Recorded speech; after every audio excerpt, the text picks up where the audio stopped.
Hello, everybody. Aloha, Governor, and everyone else, Chair. Connie, maybe you introduce everybody we have over there as our distinguished guest in that lineup, so you can see right across. Sure, I'm gonna start on the right, Governor Josh Green. We have Representative Sean Quinlan, Representative Richard Onishi, Chief Procurement Officer Bonnie Kahakui, and then Senator Lynn DeCoy. Aloha, welcome, everybody. Okay, we'll call to order. Can you hear a roll call, please?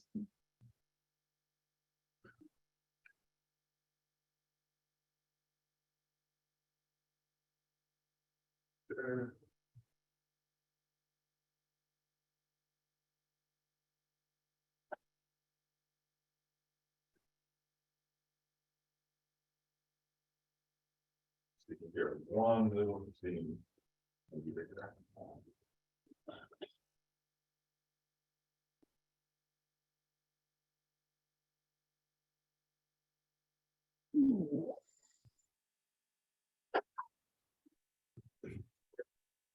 Ready for the roll call?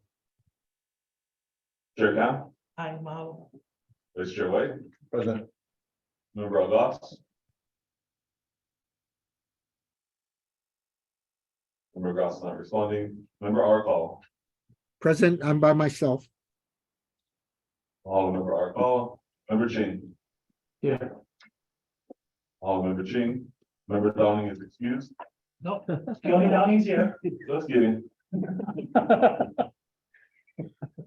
I'll go leave then. Member Paishan Boy.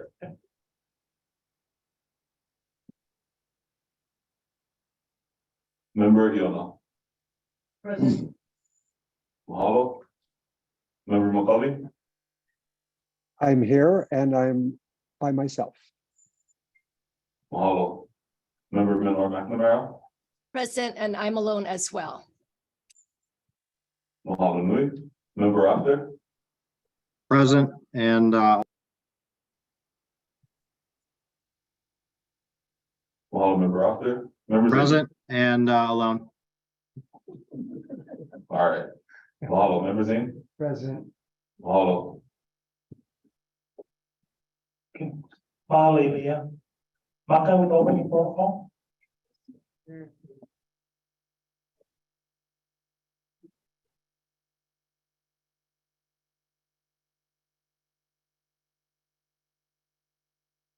Kuliah kemamuna galetiahi akabahine avera anopu jahya kalua ay ay ay.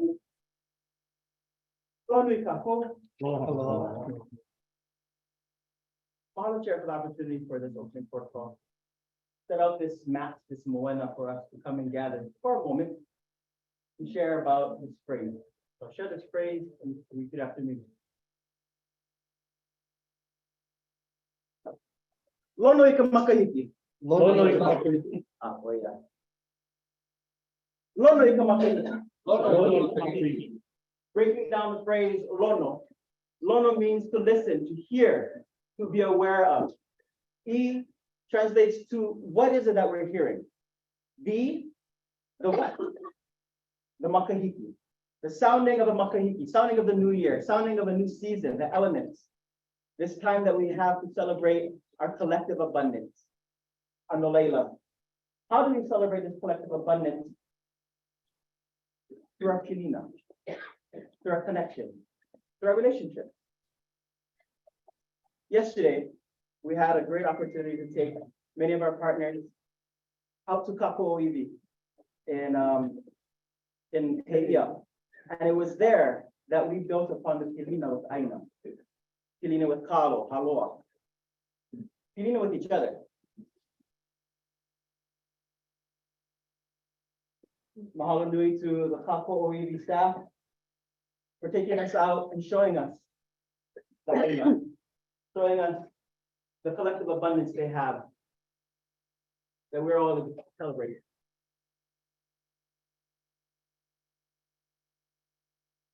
Sharing with us the purpose of Malama, the value of Malama. Anuleila, the opportunity today, as we've always been doing in the board meetings, mahalo to our board member, Board Member Zane, for introducing Na'o Makua to this space.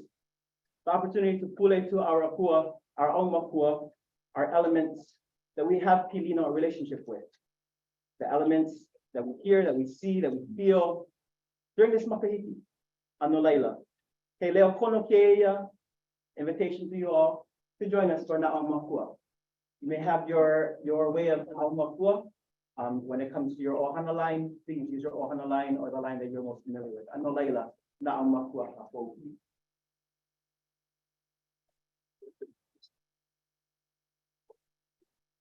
Na'aumakua may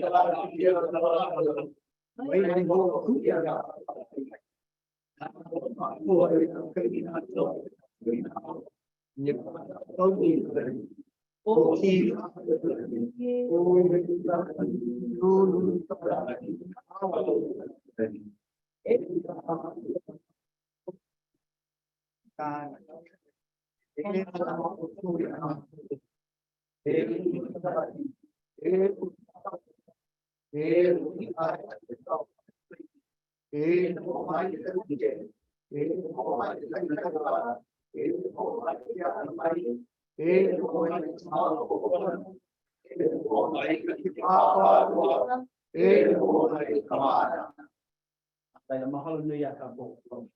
Mahalo, Chair.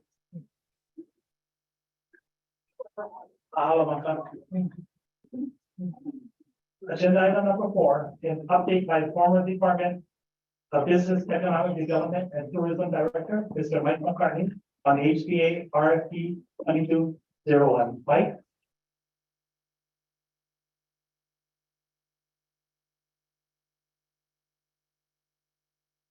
Thank you, Mr. Chair and members of the Honorable Board for the Hawaii Tourism Authority. I always forget this thing. And I wanted to shake the governor's hand.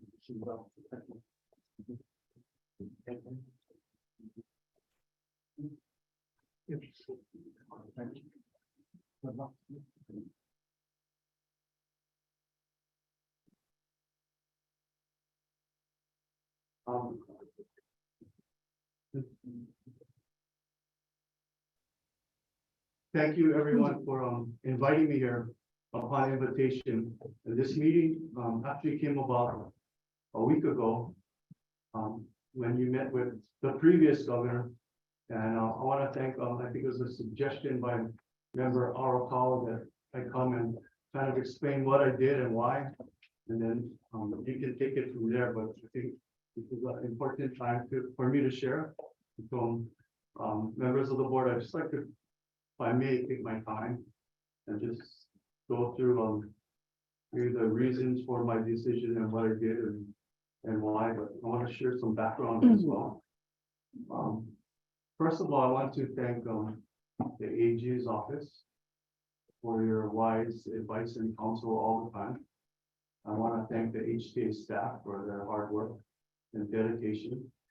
I want to thank the Chief Procurement Officer and her staff for their wise advice and counsel. And I want to just say that everyone went forward in good faith to do what they thought was right for the place we call home, Hawaii. And so we had to use the laws and the protocols that were in place to make things happen. There's no blame about that. It's just where we're at and how we had to operate through this process. So I'm going to try to explain a little bit of it and maybe just share a personal note so it relates to why and how I made my decision. And some of you know that I used to be many years ago a former state senator, and I had a lot of work in all of these bills. And one of them was giving the TAT to the counties. And Mamoru Yamasaki, the Ways and Means Chair, said it wouldn't work. But he did it because I think we were able to persuade him. Now that bill is no longer in place, but I think we have a new model. He said it wouldn't work because maybe the counties would forget why we gave them the money, even though in the bill I put, and the committee report, it said to offset the impact of tourism and provide for infrastructure. And he told me they're not going to remember. So I thank people after me who came and corrected that bill, and I'm glad they did. And he said, he told me maybe one day you'll fix it. So here I am. And then I want to thank Speaker Suki because he helped me pass the Kaneohe Bay bill. He said it wouldn't work. And that's the first regional planning that we did, and we did carrying capacity for Kaneohe Bay and the number of commercial activities. It's still in place now, but maybe it doesn't quite work because one of my dear friends, Joe Pickard, who was on the other side of me, and we negotiated a settlement got pushed in the water the other day by some younger people who thought they had a right to use the bay for commercial activity after the community and deal in our, this law not only passed, but is in the rules. But that's what's happening. I had the privilege of passing 103D with Senator Matsuura. I was the vice chair of his committee that was looking at purchasing and purchases practices. And there was a lot of conflict that took place there. And the solution, instead of everyone fighting, was pass 103D, which Bonnie is now the SPO.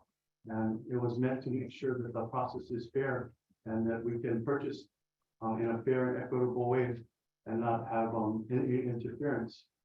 And then I want to thank my friend Donna, because Donna Kim, Senator Kim, because I also had a lot to do with this convention center being here, and she said it wouldn't work and work this way because she had an alternative. And the alternative was the city giving air rights to develop in exchange for a convention center. But we went ahead and wrote this. I'm happy we did, but you know, maybe she's right too, that maybe now it's time to think about letting that go. And then the HTA law that passed, one of the last things I got to work on with my colleagues, Governor Cayetano at the time said it wouldn't work. Well, maybe he's right too. Or maybe we can make it right because we can make it evolve. And so laws were never meant to be forever. They are meant to change and evolve as people, the community changes, the leadership changes. And this is one of those opportunities. We have a new governor, we have a new legislature, a House and Senate. We have a lot of needs from the community. And I think one of the things that really shed light on everything was COVID. And so COVID had the whole world stop, and we had to stop. And we were humming along year after year, making the changes to the HTA contracts and going ahead and continue. Yet there's a noise coming out of the community saying something's not right. If you remember the last tourism conference that I had the honor to chair, we opened it up with the reenactment of the overthrow of the Queen. And I remember Governor Abercrombie leading it up, and the closing remarks came from Mayor Billy Kinoy. So I would say that's one of the influences that made my decision now. If you go back and look at that video of 2014 Hawaii Tourism Conference, and you listen to Mayor Billy Kinoy and that speech there, I would tell you that that helped to motivate me to make this decision. That's one of the many things. But watch that speech. And then when you look at, I kept all these documents in my office all this time. And I would never have guessed that I would be the hope on this. Because funny thing is, it was just, I was the idea person that came up with this idea. And then a co-majority leader that had to write it. And then I got to be the chair of the tourism authority when we actually broke up the contracts. That HVCB had a single contract. And then I got to be the CEO and president of it, which John DeFries is now. And then I never thought it'd be a deebed to be at the attached agency, but here I am. And then now I'm deciding on this contract. So I know it's an important responsibility for me to carry out in the law that I helped to pass and put into place. So, you know, these are all the headlines. You know, we close down. And if you just keep looking at these, I'm going to submit these to the file, but, you know, we were in a pretty tough situation, you know, and we just kept going, you know, and tourism fed our economy. You know, we were used to this. We had furlough Fridays. Remember that? And remember we had an economic financial meltdown and 5 bad things happened at one time. One, ATA Airlines went bankrupt. Hawaii Aloha Airlines went bankrupt. We lost over 1,300 air seats. We lost over 1 million visitors. Then we had the H1N1 virus. Oil reached $150 a barrel. And we had the Lehman Brothers financial meltdown. And if you look at it, the state budget lost all those revenues, and we had furlough Fridays where kids couldn't go to school. So it can show you how dependent we are on this. But I also understand the pain, the hurt, the things that have happened, because I come from Kahaluu. I was there at my holy lifetime. My father fought battles before that. I'm not proud of it, but I actually threw rocks at buses going to the Polynesian Cultural Center when I was a young kid, you know, because you feel that. And so I understand the tension, and I understand, you know, the hurt and the pain. I also understand the economic opportunity. I think a lot of times people haven't asked permission.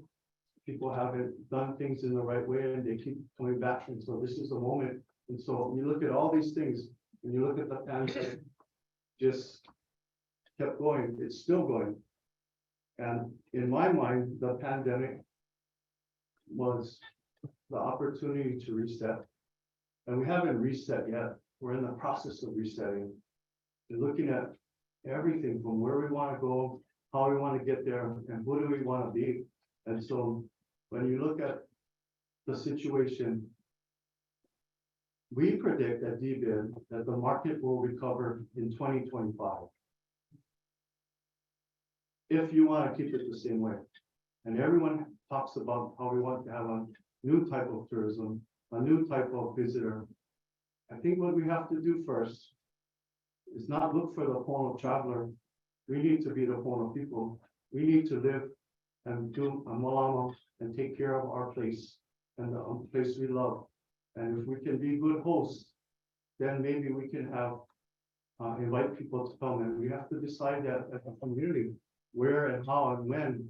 So one of the things that, you know, I'm concerned about is like the vacation rentals in neighborhoods.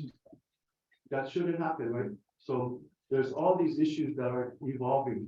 And so when COVID came about, the legislature passed a bill 863, which took away dedicated funding, which took away the special fund, and which took away what I put in the exemption to 103D, because I believe that when you start moving forward in tourism marketing and tourism management, you have to be able to move.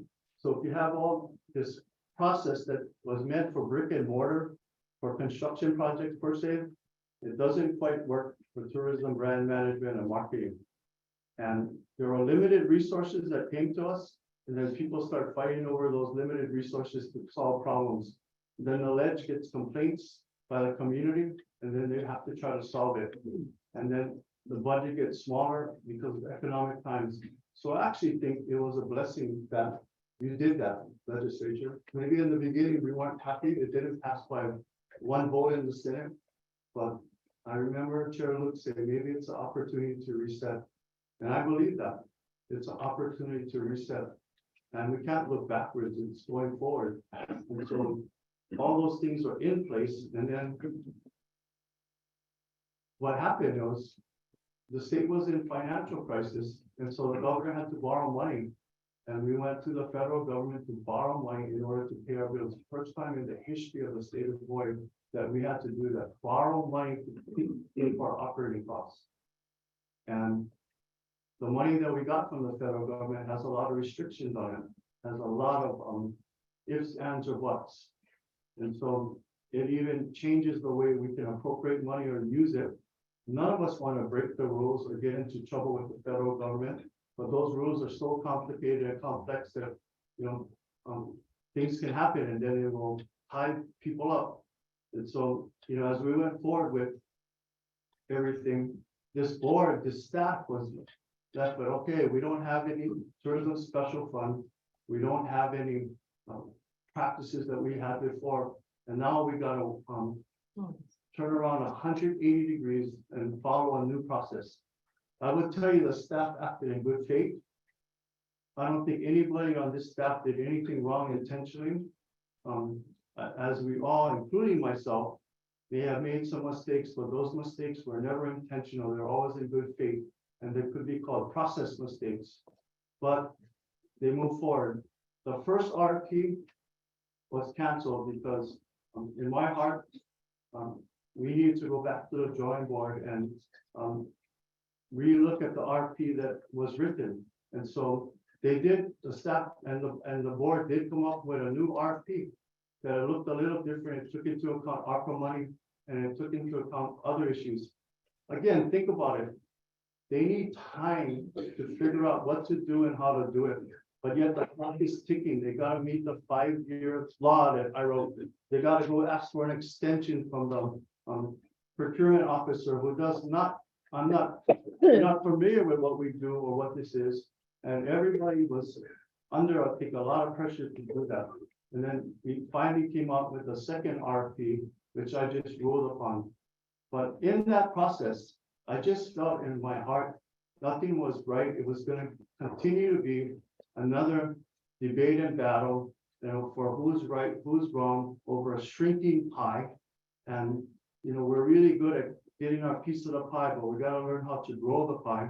And it's not just ask the legislature for more money, we have to create that opportunity so that they can appropriate it. And so we went through the whole process and I felt we needed to go through some kind of mediation where we could talk. And yes, that's unique, unconventional and never been done before, but somehow we managed to ask Michael Broderick, Judge Broderick to do that. I hope the parties didn't feel coerced in doing that. If they did, I apologize because that was never the intent. And we got together in that mediation and it was a sacred space where people could talk honestly with each other. And that's where it was magic. Instead of who was better or who was worse or who deserved the money, after a while, it became what do we do for Hawaiʻi? And the promise in the mediation was, for me, I cannot commit to the legal path and how we do it, because I need to follow the laws that are in place. So I'm gonna consult with the AG, I'm gonna consult with the SPO. And I would tell you through that process, I've never had those kind of meetings with the Attorney General before, having everyone in the room talking candidly about how can we do it right? How can we make it happen? And I'm not saying I did it because the AGs told me, they gave me good advice. And the same with Bonnie and her staff. Everybody was trying to problem solve and work within the structure of the law. And then another factor was using federal money and ARPA money. And we want to make sure that we're complying in that. We don't go through any unnecessary questions by the federal government, which would entangle us. And so in the end, it was my call, talking to everyone through, after the mediation was done, to find that way, to look for ARPA money, because we needed ARPA money. There's no appropriation. And we don't have any money that's coming to each day. The contracts, even if we awarded them to everyone, we only have enough money to fund it to the end of 2023. So what a perfect opportunity for 6 new senators in the Senate, 16 new members in the House, and a brand new governor and lieutenant governor to work with this board to maybe figure out a different path. But I believe that you cannot do that and change the contract when it is still in active process. That would be unfair to others who may want to compete or others who want to participate. And so you can't give it to 2 people that way. And I think that we tried so many different ways. So to me, the best interest of the state is to say, let's cancel the contract. And I apologize for people who tried to go down one path. People tried to go down the other path. Yes, you spend money, just like every other bidder does that. And that's an investment and a risk to participate in this. But I think you all tried in really good faith to make it work. And I couldn't say all of the kind of things that I wanted to or should have, because I have this responsibility as the whole and I'm making it, in that light. And I want to kind of close in a couple ways. One, I want to thank Senator Wakai because, he sent me a letter at the end of the first one, and he said, it's better you do this. So, and quote his words, rather than face an ugly grievance proceeding, it's the right thing to do. I want to thank Chair Onishi, who took the reins and you put the convention center in the right place. And the legislature funded the $15 million to repair it, but you also put forth a study to go look at what should the convention center be and how it should fit for the people. And that study is gonna go forward so the legislature can make that decision. And I want to thank you and Senator Wakai for passing that resolution that calls for governance, a new governance model for looking at how does this all work, because I don't think the way it is the way it should work. If you look at destination management, it's a loosely defined word. It's gonna need some help from the legislature and the governor. It's gonna need some help from the community, but it's also gonna have to take the counties. Because who controls land use? The counties. And the state gives them as a political subdivision the right to do that. Can I show you some hotels where I live, I grew up, that were housing projects that got variances that are now a hotel? Yes, I can. Can I show you what's happening where people are living in people's neighborhoods? Yes, I can. Is it easy to blame the county? Yeah, but how do we help them do that? And so what we need to do is each community, each island has to figure out how to balance those needs. So to me, destination action management needs a new model that can take into account the county, the state. In my mind, if I had a perfect world, HVCB and CNHA. And that's where you develop the messaging for what it is and who shares the message, because it has to be based on each island, each community. And we have this model, it's right here. But it needs to have more dialogue with each community. What is each island? What does it want and how does it face it? Because if you look at tourism, it happened. We didn't create the right infrastructure and it's there and it's impacting everyone. And so we need to have these important conversations where people will not agree, well, people are not going to be happy, but we have to find a way to do it together. So I think this is an opportunity because and it's all laid out here in this 2014 PowerPoint that, and I'll leave it for you. But I think the other thing we have to realize is, right here, the world changed, and there's no one leader that's going to save us. It's the community has to work together, and we have to take responsibility. So I take responsibility for what I did on this, and if there's something that wasn't right, I will correct it, or I would say that I was wrong, and I respect people's right to challenge my decision and to do what I did. And I think that's part of the dispute resolution process, right? To go through that. And so I'll participate fully in that as a citizen. I'm not looking for a job, but I'm going to be part of the community. But I'm not going to,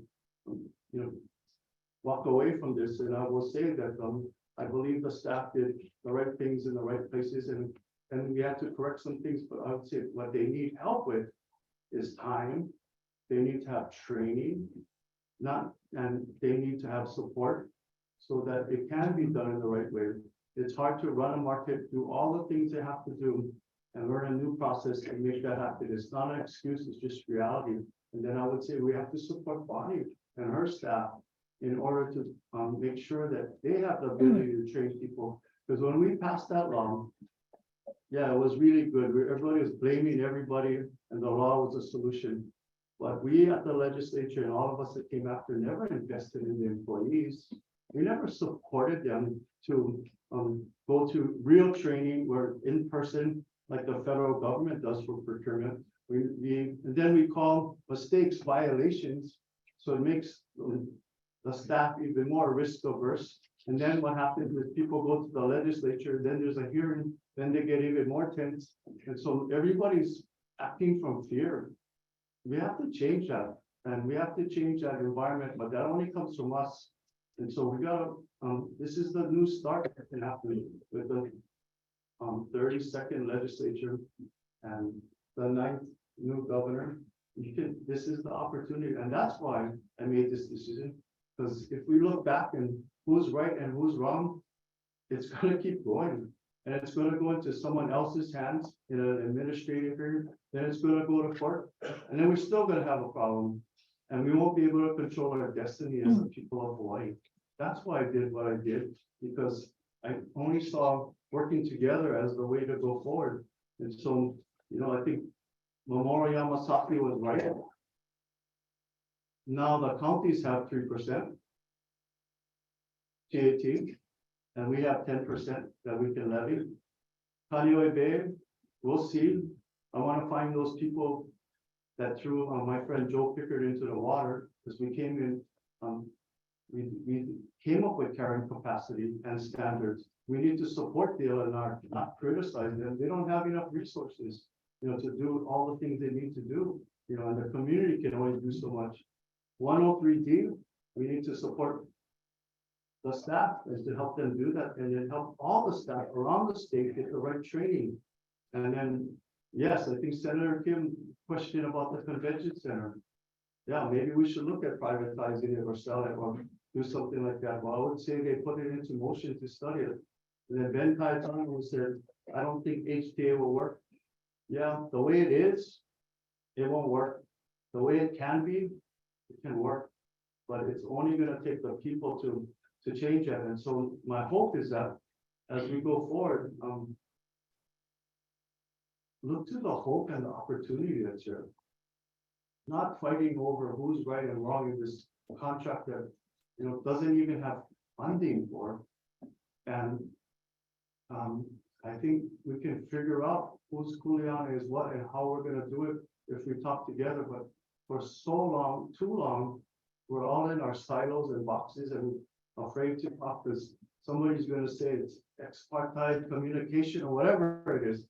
But the real thing is, it has to be solved. So don't let the past get in our way with fear and anger. And I think that in the end, why I ruled this way was because of my friend Alvin Shin, who wrote and drafted the Hawaii Revised Statute 5-7.5, and then he put section D. And those are the words from Antipilahi Paki, and he translated them and put them into statute. And he put them into statute, ironically, because at the time, the governor at the time was Governor Ariyoshi, and he wanted to appoint. He dated Pono in my position, but the Senate was blocking him, especially Senator TC, and so Senator Wong, the Senate President, called Alvin and said, "Can you help them work it out?" So by the end of the session, TCM, Senator Yim, and Hideo Kono, the new director, worked things out, and it was about energy policy. And then my friend, Senate President Dickey Wong, went to Alvin and said, "What can I do for you?" And he said, "I want you to pass the Oral Spirit Law." 4 years later, 1986, the legislature passed that law. I got in 1988 and I asked Alvin Shim, "How come you put section D in there?" Because section D says it empowers people like me and everyone else to contemplate and use the Holy Spirit law to make decisions on behalf of the people of Hawaii. It doesn't say shall, it says may. May is more powerful than shall because it's our mutual agreement to each other. Shall is another law telling you what to do that somebody's gonna break. And he said, "Mike, there's gonna come a day where you're gonna need this, where litigation and legislation is not gonna work, and you're gonna be stuck, and you and your friends gonna be stuck." So he said, "Here, maybe this might help you, use them one day." And that's in the end how I made this decision, is on the razor's edge, right, wrong, good or bad, that I thought it was in the best interest to move Hawaii forward with all the past grievances, pains and hurts that we can all heal, and then with all the opportunity ahead for everyone else. And so I put that into writing, and you have my decision right here. And COVID started it off, and now we have an opportunity, because Antipilahi said, as the world searches for peace, the world will turn to Hawaii. Because Hawaii has the key, and that key is alone. But we have to live it. If we don't live it, we cannot share it. And every day I challenge myself to live it. I sometimes fall off, but I try to pull myself back on. And I think that's what we all have to do. And that's what this moment is that moment, Akahai, to do that. I mean, and with grace, right? And to take that moment in Ahulu and just wait patiently and with perseverance. And this is the moment right here. So as, if you don't mind, Governor, and the Lieutenant Governor, I think said it best, can we all be kind to each other? So that's what I ask all of you. And I stand here, I'm fully accountable for what I did and hope that you take this opportunity not to look back, but to look forward and move it together for everyone. So thank you very much, Chair and members of the board. Mahalo.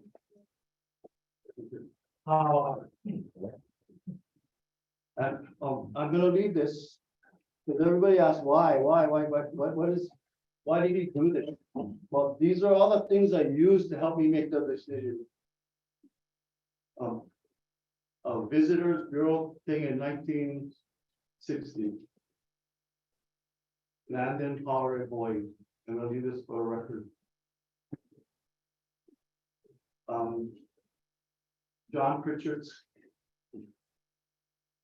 about what politics in Hawaii and all the cartoons. Mostly about all of us in power at the time. A teacher of mine who taught me a lot. That's why we have Nadia Keo and Hanani K-Class. And then this book from Proposed Growth. I'm so proud they gave it to me to understand everything, but I was there in the middle, the native Hawaiian law. And then a textbook on modern Hawaiian history, which has all the different battles and conflicts in here. And this book, an illustrative view, if you go to the State Art Museum, which is right, my office is right above it. And I would urge everybody to go because there's amazing displays about H3, the land, the tribunal, all the things that took place in art. And it's going to be there for the next 15 days. So please take a look at that because that's what I used to.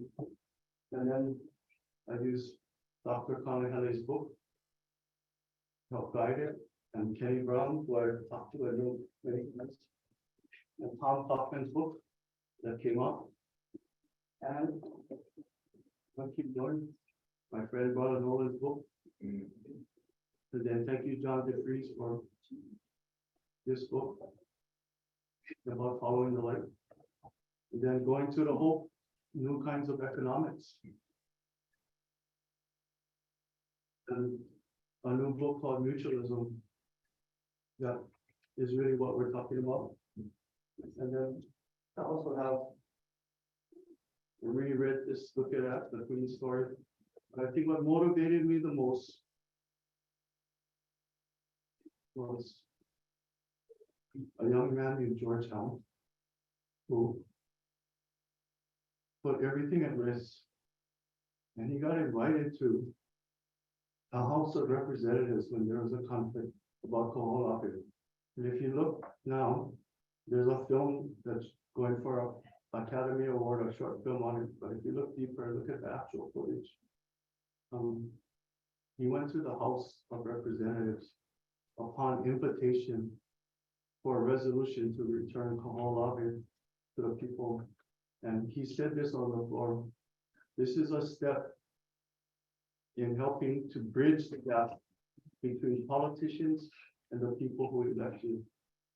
And I think this is what we have to do is bridge the gap here. And I think George said it well, and I think that we can follow that. And then the last book, to wrap it all up, we do have to change we must, and that's what Auntie Nana taught all of us. And so I'm ready to change and let go of all the things I created or tried to create in good faith. It's time for a new creation to come forward. So thank you. Meeting members, please join me in thanking Mr. McCartney. Been here on all the records, all my emails, every document I wrote, and I'll turn it over to our news director, who I'm so proud to. Here. How are you? So this is for you, this is everything, that I did or happened, and the whole process is, it's right here, along with these books that helped me to make this decision. And I respect whatever decision you make after me, because I know you have to walk your razors in working with the governor. So thank you. Thank you, Mike. Mr. Chair, also, I think we would be remiss as the board of directors as well as HTA staff if we also did not recognize the cultural bearers and traditional knowledge holders and cultural practitioners and community leaders that are present here today. While we mahalo and appreciate and are blessed by the written literature for which we can all benefit, we too should also recognize the living culture that is actually present in this room today. So mahalo, mahalo. So could I just have a Yeah, I don't mean to pick up your time. No problem. I mean, mahalo might come, this time I'd like to ask Governor Green, do you like to say a few words if this is appropriate for you at this time? Mahalo, Governor.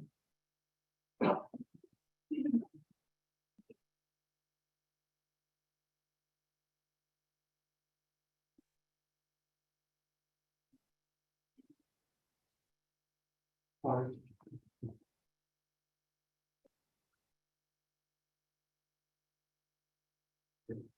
I think I got everything out of the way. Thank you.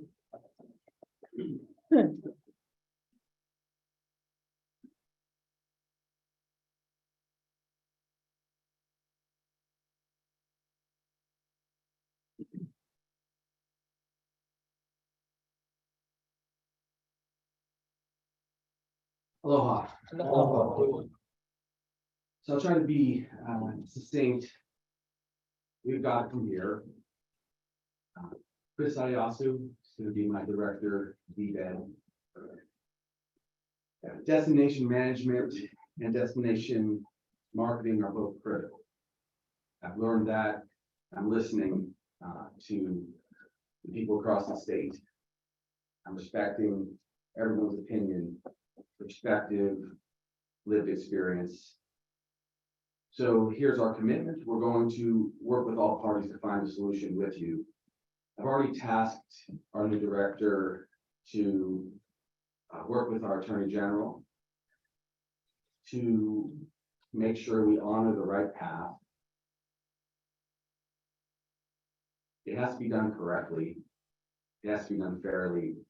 There are two parties here that I can easily feel very aggrieved. And when I say that, I'm talking about HBCB and CNHA. I have a very good relationship with both parties, and I feel they will complement each other very well one way or another. But it's important that we do things right. We have history, and we now have a new start.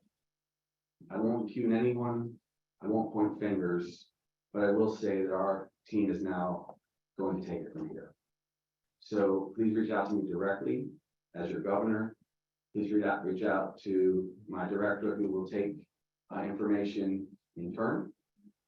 My chief of staff, our attorney general, will honor everyone with this process because there's simply too much in the line. Hawaii's moving forward. We all understand what we went through COVID, and we understand what the impact of tourism has been on us for too long. We rely on it. It is sometimes our lifeblood, but at the same time, we acknowledge it has to change. So as a new governor, I'll take full responsibility going forward to make this right for the people. And you can expect decisive action, and it is our goal to make the right decisions so that by the time the current contract, which has been extended through March 31st, it's our intent to get this sorted so that people feel treated properly and well, and Hawaii goes forward. I just want to reassure everyone, that's why I'm here today. Aloha. Mahalo, Governor.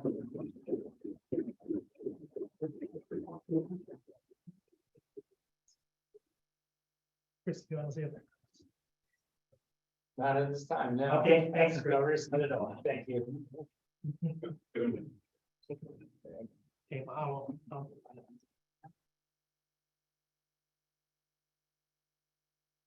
Why don't we just take a 10-minute break. And then we'll reconvene with the next agenda item. Okay. Wow.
Yeah,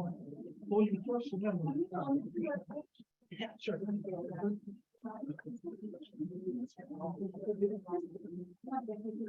Okay, hello, everybody. Given from Mike's last, speech, I'll open the floor to any comments from the public or any comments from board. You go right up in front. So, Princess will go first. Please identify your name. And Chair, a few weeks away, in addition to the full committee, we have a few questions on Zoom when you're ready. I know that was very long, whatever, later, but I'm gonna try to keep it brief. Aloha mai kako. My name is Dr. Tricia Kehalani Watson Spro. Palaka Princess is fine. I am here on behalf of Aino Momona. Our president, John Osorio, is here today. Our executive director, Walter Reddy, would have loved to have been here, but he is at Bye for an event about Ho'olare this evening. I'm gonna tell a short story before I promise we'll shoot the testimony. I was born and raised in this Ahupua'a. My family is from here. We have lived here for multiple generations. Waikiki came to us, not the other way around. I was born in Kapilani Hospital. I went to St. Clements, and then I went to Punahou for an exam from this Ahupua'a. I really never left it. They don't talk about going to Punahou often because it was rough. Mahina lacking for good reason. Just a very quick story about, I'm known, I think, for being aggressive and a little witchy, but maybe this will explain why. I was a very smart girl. I have 2 doctorates. I have a JD and a PhD. I was the first Native Hawaiian woman ever to have 2 doctorates. When I was in 7th grade, I loved math. My grandfather was Walter Watson, chairman of the board of the Board of Water Supply, and was state engineer. We loved math. And I wanted to take math honors. And in 7th grade, I had straight A's, was a very good student. But Mrs. Ritchie, my teacher, who smoked like cigars and had a long skirt and wore long sleeve shirts, pulled me aside and said, I'm not going to put you in math honors. And I didn't understand. I was 12. And I said, well, it's not really. And I didn't know what that meant. But it was from then that I understood that when you look like me and when you are Hawaiian, the default is always injustice. I didn't know what racism was then. I didn't know what institutional racism was. But I hate that 30 years later, I'm seeing this still happening and that it's happening to my friends. It wasn't ever enough for Hawaiians to be good. We had to be the best. And the best by a lot. I have 2 doctorates by the time I'm 32, and I'm constantly still having to prove I'm smart. CNHA won this award fair and square. I just listened to Mike McCartney for 40 minutes, and the one thing he did not say, and I have a law degree, is what was unlawful about this award. This decision to rescind it is arbitrary and capricious. I don't care about his feelings. It was quite frankly one of the most insulting things I've ever had to listen to, as he pulled out books by Haunani, or the people who taught me in law school. I was waiting for him to pull out John's book, and he's sitting in the audience. Don't talk to us and invoke our kupuna and stab us in the face at the same time. So I'm just asking this board, I am asking the new governor to reverse Mike's decision because he failed to demonstrate, as required under the law, why it was actually unlawful. And I believe the governor has every authority to do that. I believe so. I know you're the new, I don't know you at all. I'm sorry, you seem very nice. I'm so sorry. What a horrible anytime. But I really do challenge whether it's the AG or anybody who can say what was actually unlawful. That is what the law requires. This was an award that was given. And if you can't do that, then just undo it because it's unjust. So don't talk about how much you love our home and how much you love our culture and how much you love our people and continue to perpetuate the injustice we have suffered for hundreds of years. Thank you very much. Hello.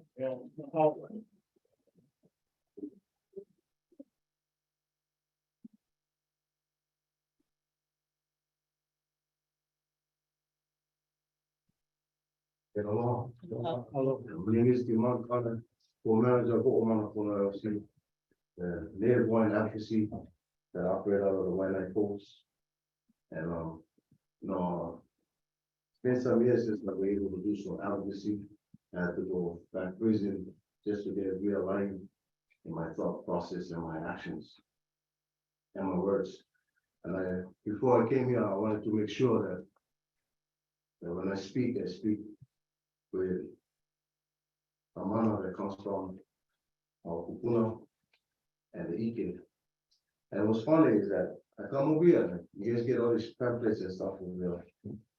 This is amazing. This one right here, this card, the middle part, you guys talking about our queen over here, what she said. This is what you guys have put on you guys pamphlet. Says the way to lose any earthly kingdom is to be inflexible, intolerant, and prejudicial. Another way is to be too flexible, tolerant of too many wrongs, and without judgment at all. It is a razor's edge. It is the width of a blade of pea grass. Tolerant of too many wrongs. You know, when I was doing advocacy at the Capitol, one of the things that I was always told is, come on, you guys gotta stand down for the better good of the community. For almost 130 years, this open wound that has never been healed in this land continues to fester.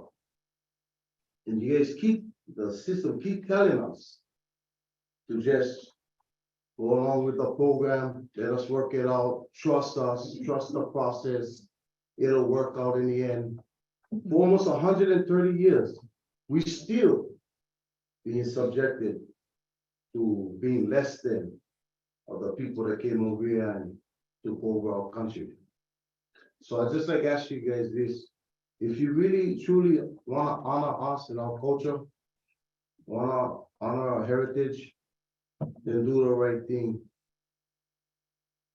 CNHA in the last 4 or 5 years, I think has done more for Native Hawaiians and for all of Hawaii than OHA, DHHL, and all these so-called organizations that stand for us.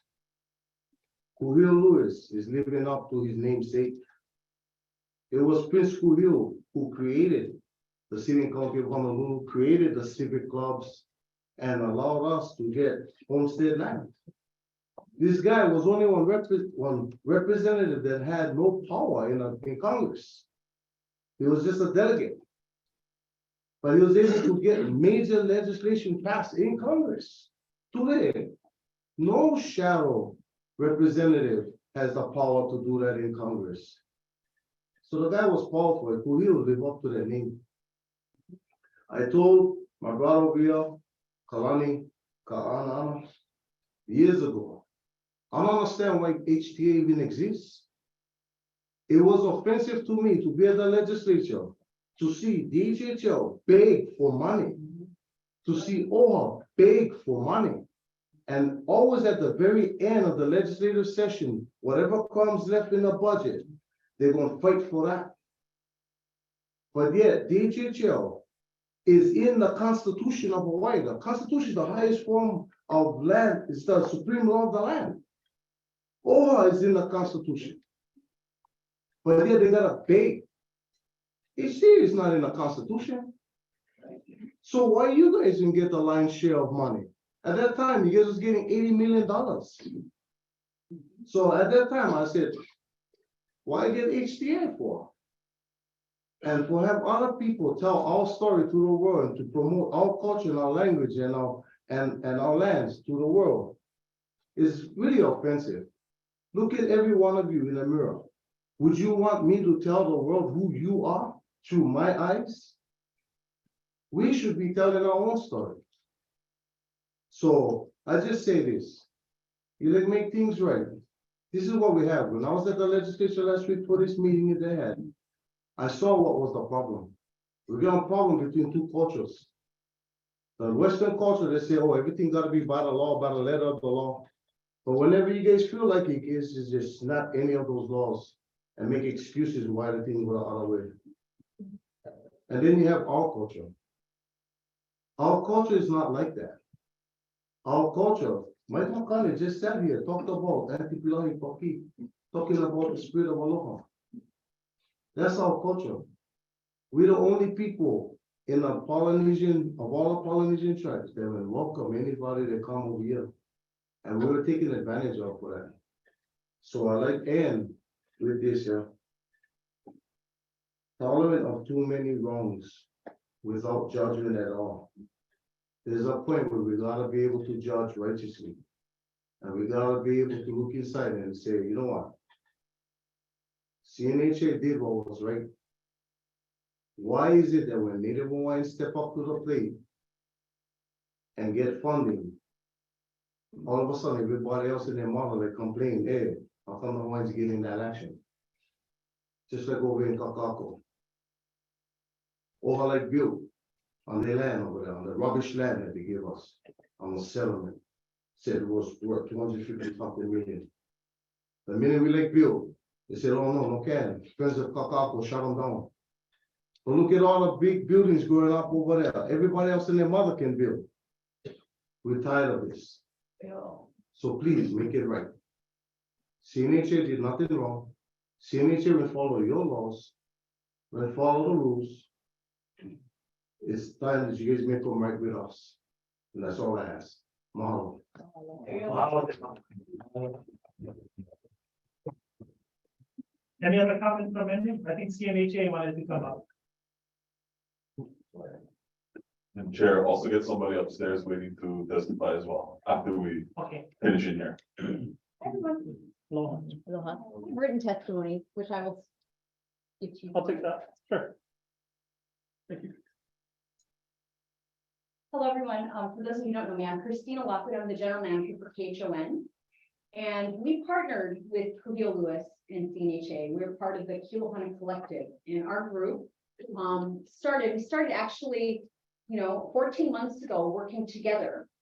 And our role was to provide the marketing solutions through our company, Nexstar Media. And I don't know if you know much about our company, we're KHON here in Hawaii, but we are part of a huge company on the mainland. We have over 200 television stations across the country. We have a dominant digital media company as well. And so what the intention was to utilize our resources through my company to assist HTA in reaching out to the continental US and invite them to Hawaii.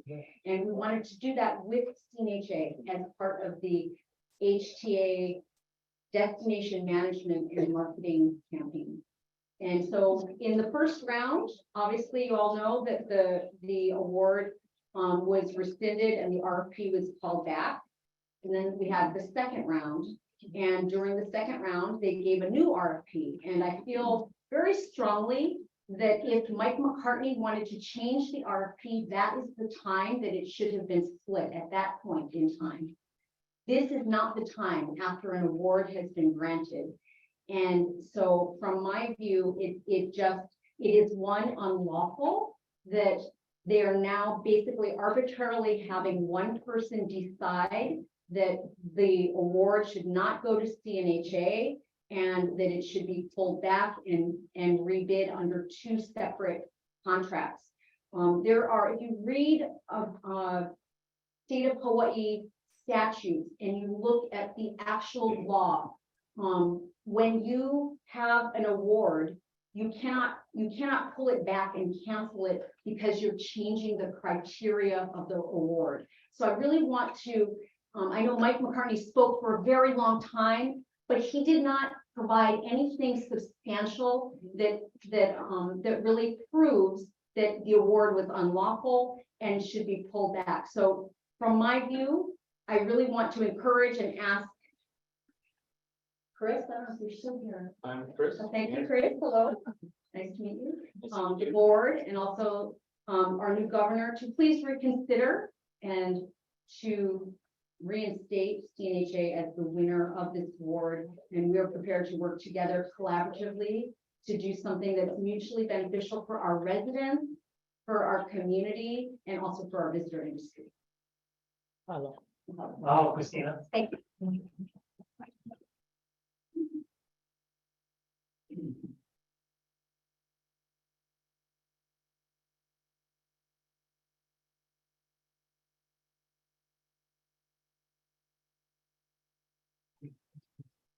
Oh my God, cool.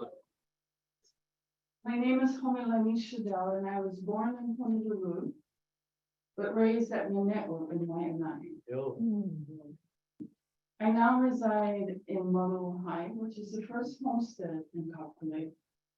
At the start of 2020, this authority introduced a 6-year strategic plan to guide their vision and their responsibilities in support of Hawaii's tourism through 2024.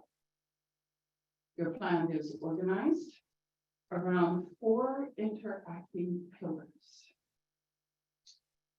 with more emphasis on addressing tourism impacts and greater destination management. 1, natural resources. Respect our natural and cultural resources. 2, Hawaiian culture. Support Native Hawaiian culture and community. 3, community.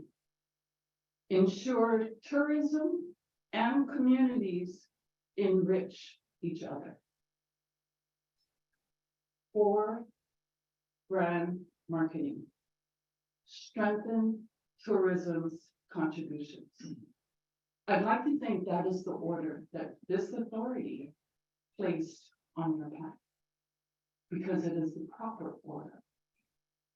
In the plan, you define destination management to include attracting and educating responsible visitors. What does that mean? Advocating for solutions to overcrowded attractions. Absolutely. Overtaxed infrastructure and other tourism-related problems. And working with other responsible agencies to improve natural and cultural assets valued by both Hawaiʻi residents and visitors.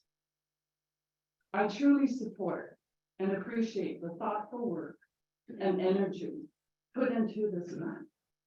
As the state's entity, you are responsible for tourism. You've laid the groundwork and provided a template for your partners to execute its objectives. Now let's look at what I presume were the 2 top candidates. In my opinion, there are stark differences. CNHA, mission to enhance the cultural, economic, political, and community development of Native Hawaiians. But it does not only include Native Hawaiians. No ka pai aina. For all of Hawaiʻi. HBCB. Oh, by the way, CNHA's board consists of 12. HBCB's board is 24, 66% of which are hoteliers. Their mission is to enrich Hawaiʻi and its people. Short and to the point. How does bringing millions of people who have no substantial understanding or respect for our culture, island, and ocean enrich us?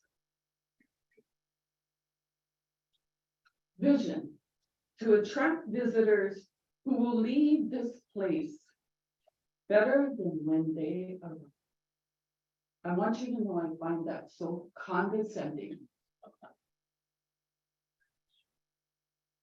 This statement is patronizing and condescending.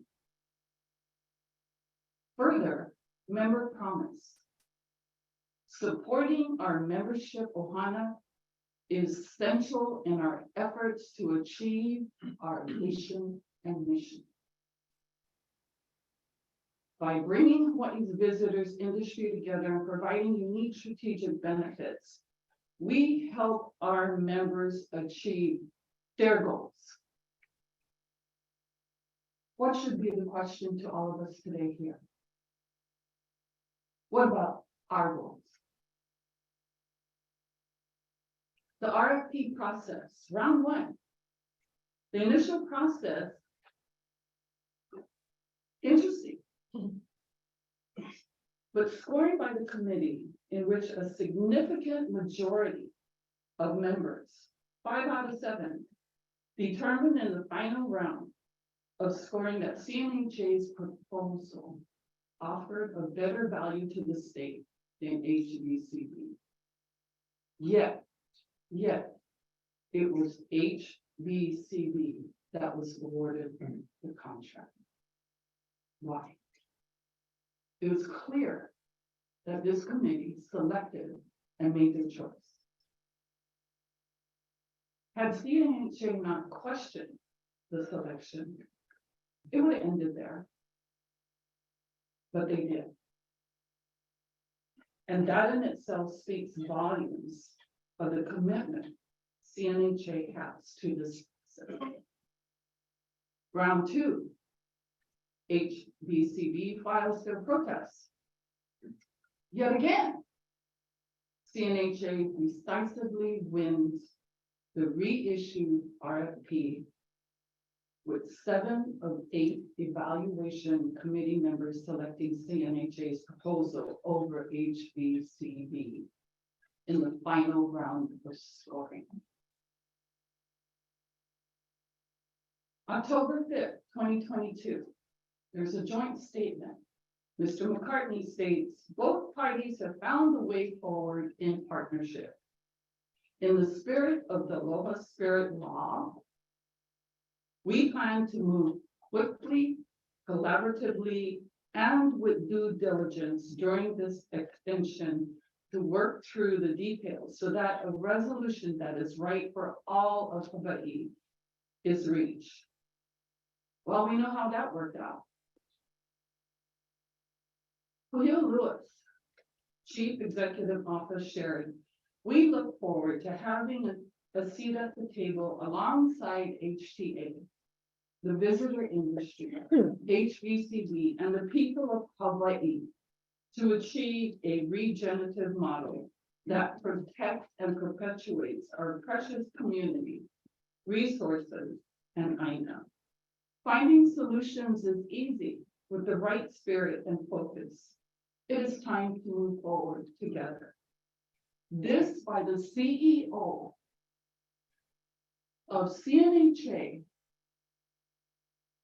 who through 2 rounds of RFP should have been awarded the contract, but yet went through that process. Now, Mr. Monahan, President and CEO of HBCB, we look forward to collaborating with HTA and CNHA to collectively achieve a regenerative tourist model that positively impacts Hawaii's natural resources and benefits residents statewide. We are pleased to be able to continue to share Malama Hawaii message in the U.S. marketplace during this uncertain economic climate as we enter the 4th quarter. Here's what really got me. However, it is even more important that we look ahead and continue our branding and education programs for the crucial 1st quarter of 2023, when many people are planning and booking their travel. Really? CNHA has not shared anything. They've been made to sit on the sideline, waiting for a resolution, while HBCB continue to function as if CNHA and this problem doesn't exist. HCBB has been at the helm for over 100 years. 100 years. Their lack of foresight and that of the hoteliers who control HBCB, the primary focus has been to maximize their bottom line to the detriment of our people, our culture, our Aina, and our ocean. I didn't know Kuhio when he was homeless and living in his car with his son and daughter. I didn't know Kuhio when he decided to change his life and went to school and got a college degree. I came to know him as a community outreach manager of OHA and as a rising young Hawaiian leader in the Hawaiian community. He has been mentored by many kupuna across this island, myself included. He knows and he accepts his kuleana with passion, commitment, humility, and vision. So why am I here? I'm here to address the debacle of the stained, shameful, and selfish debacle of the RFP process, HVCB's protest, the extensions to HVCB in July and October, and the way the former DBE DT Director Mike McCartney chose to close the door on his behalf. I did hear him earlier say he wasn't stepping away. That is remained to be seen. I was taught it's not what you do, it's how you do things. Well, this has been a mess from the onset that has provided fodder for the media, embarrassment. Once again, state agencies, even HTA, blatantly doesn't follow the rules, allow themselves to be bullied, and continues to reward HVCB, while CNHA has patiently, silently, and willingly accepted a compromise, incurred costs, and is still in limbo. My question to each and every one of you around this table: how is this porno? How is this porno? Can any of you explain to me? Because right now, I sit here with so much air.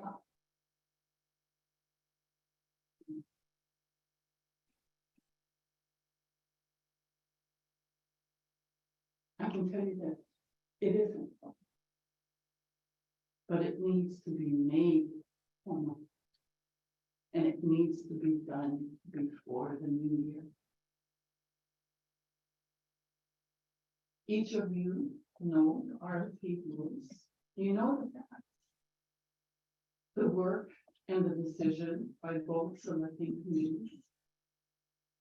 Now, you need to do the right thing. Kina ole. Kina ole. You need to support and award the full contract to CNHA immediately.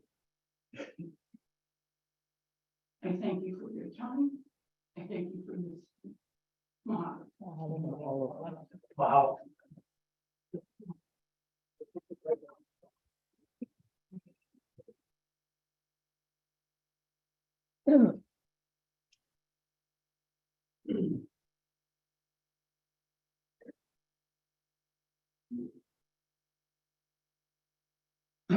Hello, my couple.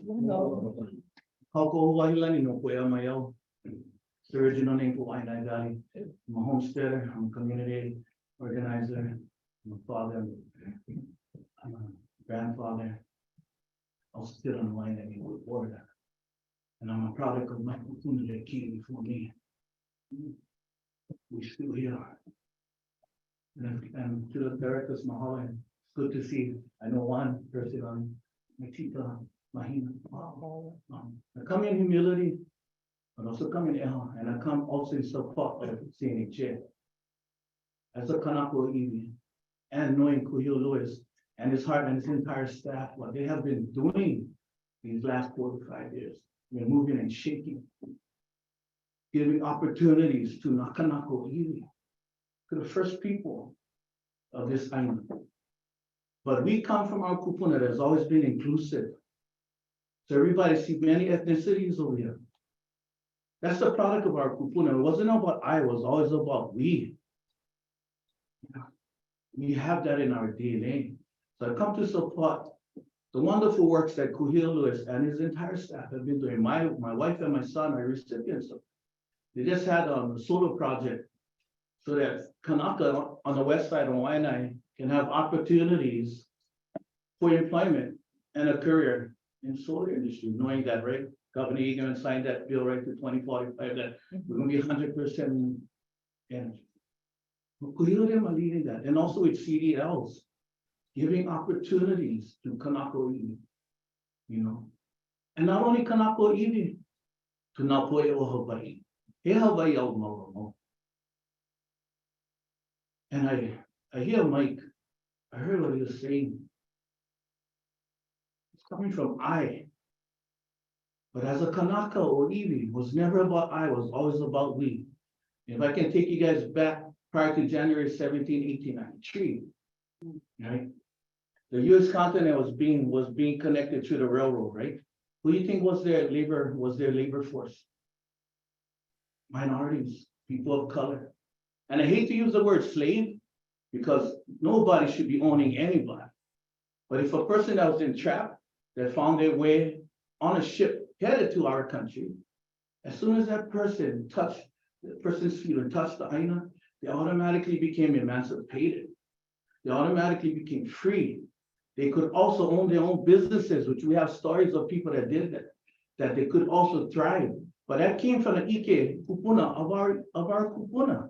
To always be inclusive, it was the actions of our people. It was the intention. Comes down to the intention. Pono. To be pono. Because if you can do anything in my works as a community organizer, you know, as the Alakai for Hui Kuliki Kako, which consists of 60 members, and we meet religiously every Sunday up at Puea Kaala Farms. And we have invited people from all over the world that come to see Hawaii through Haloa. Yeah, and they love Hawaii. That's one thing HTA they get, because everybody, no matter what, they was coming to Hawaii before January 17, 1893. And for people that are still coming, I was just at Duke's the other night, I had to play music over there, and I heard this guy saying this was his first time coming to Hawaii. And the gentleman that was talking next to him was like, oh, but you should go to Aulani. I'm like, oh my God. I'm thinking there's so many other places that reflect, that show our culture, show our aloha, show our people, show our stories, that we are still here. So I asked, Chris, brother, my name is Kako Wahilani, brother. Oh, I will be friends, brother. Please, do what is pono. The process was done. CNHA did their due diligence and they came out. You know, an auntie that spoke before me, HZVP or Hawaii, what is that? They had the contracts before, right? Many times. Don't live in fear, everybody. Let Kanako Iwi lead. Yeah. As one of the many quotes that our beloved queen had said, never cease to act because you fear you may fail. So this is the first time for me coming up and speak. I spoke at the Krakow and the Lions Den, but it's the first time I'll be on because I take that kuleana to come and share from my kupuna that came before me. Because when the new books are open on the Hawaiian history, and my 7th generation mo'o go look, I'm gonna say, oh, that was my papa. That was my papa who was there. So please, you know, we come in aloha. Yeah. Respect our existence or expect our resistance in aloha. With that being said, nui ke aloha. Wow.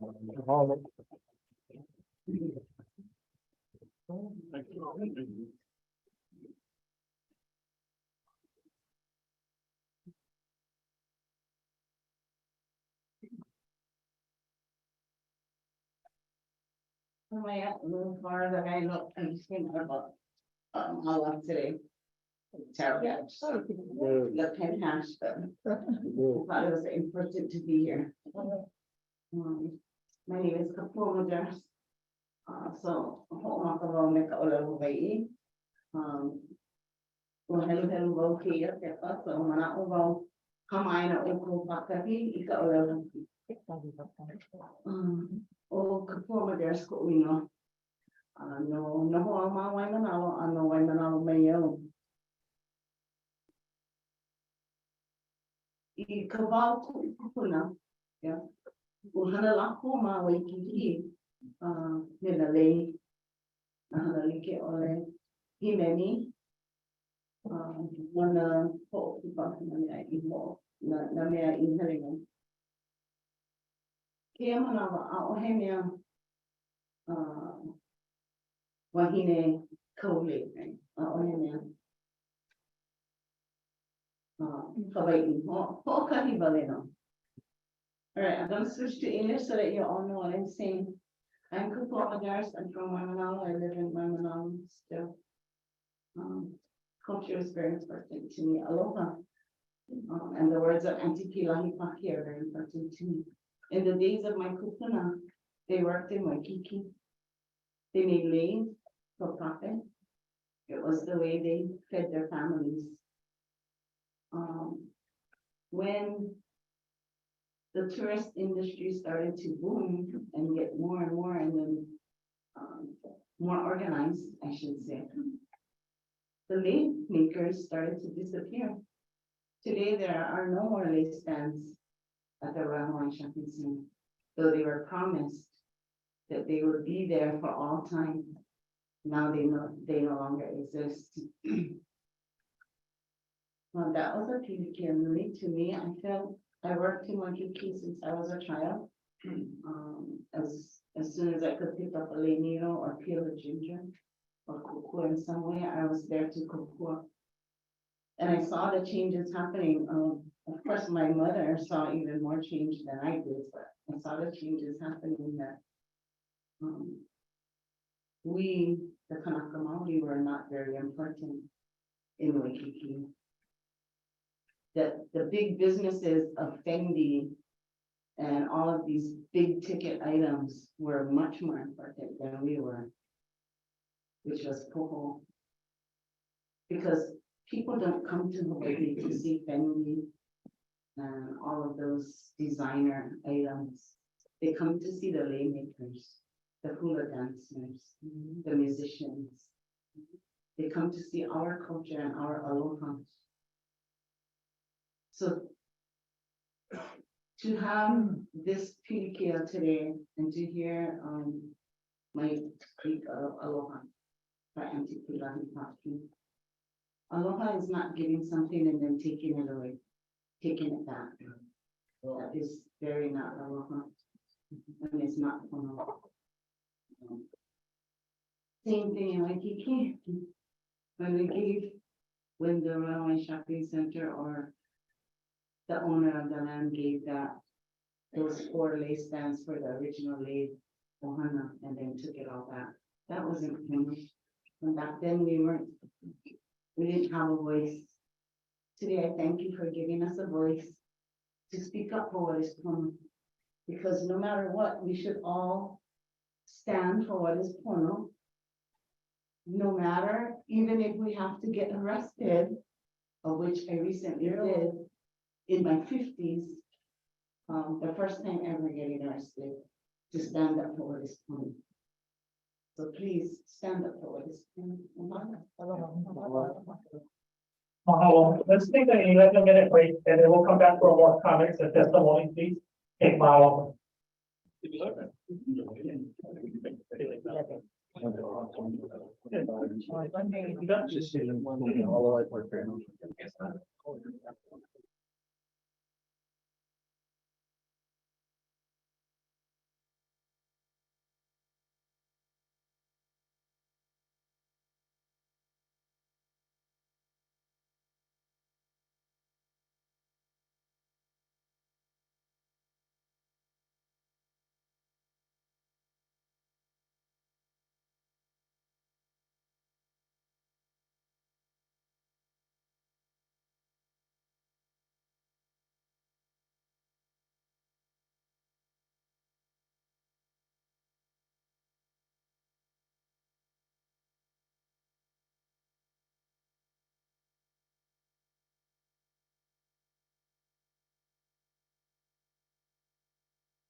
the whole situation, if you can, as brief as possible, because I want to hear everybody, but there's a point where we might lose quorum, so the meeting ends.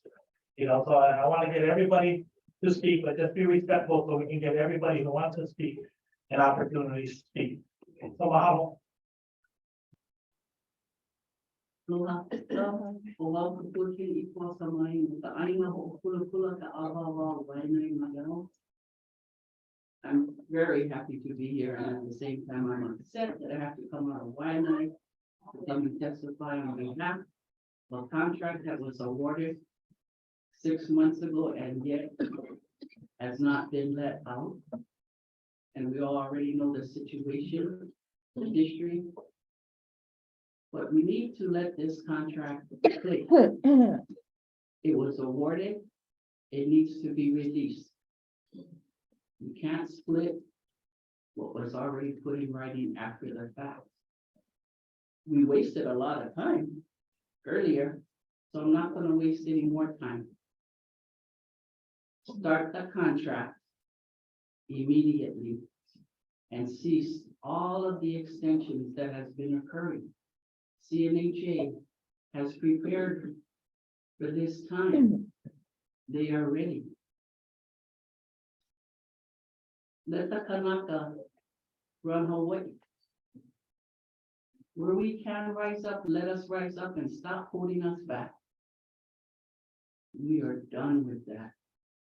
I come with you with humility from Waianae. I support Kuhio.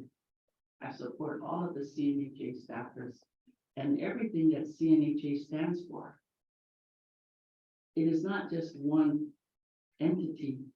It is comprised of many entities. It is not one.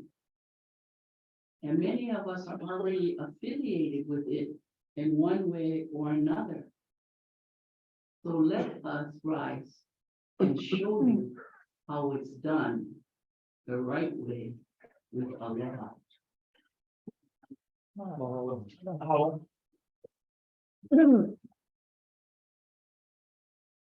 Any other testimony from anyone?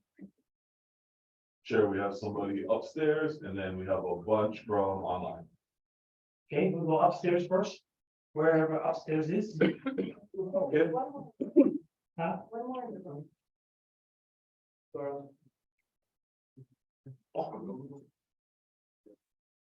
more in the room, and then next up is the folks upstairs, and then going online.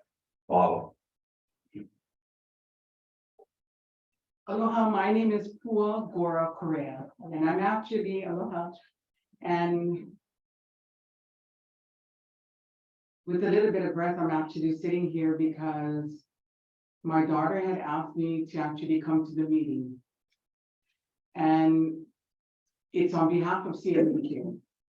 My sister, Imiola, one of the twins in our family, worked for Kuhio while he was in Oahu. Not only does she respect him highly, but many of our family has never received anything from Oahu, just to have clarity on that. But we see the effect that it has on many of the projects that OHA has sponsored, and now CNHA has sponsored throughout our communities here in Hawaiʻi. When a Hawaiian or Hawaii reaps its value, everyone else, because we are the hosts, reaps the value too. My mom died at 95 years of age 2 months ago. And you know what she said to me? You have to make everything right. You have to your dying day, make things right. So I live with my spirit in making everything that I do. And you know, I'm not pure, innocent. I'm by all means, but I have to make things right. So when you actually, it wasn't even you, because I heard it was actually DBED that made the commitment to CNHA. And a quick analysis of this is, it's kind of sad because there's many of you that sit in this board that are very, very new. And you weren't even here for the first initial RPI years ago when it came out. And so you're unaware of what had occurred. But now he gives it up on the very last day when he leaves to say, I'm gonna change my mind and I wanna apologize. But apologizing doesn't make always something right. You have to not only do it by words, you have to do it by action. And I'm not sure if the board here has the right to overturn what was now made wrong to make it right. I don't know. And I don't know if it's DBED that actually has the right or should have the right to make it right, to make all right.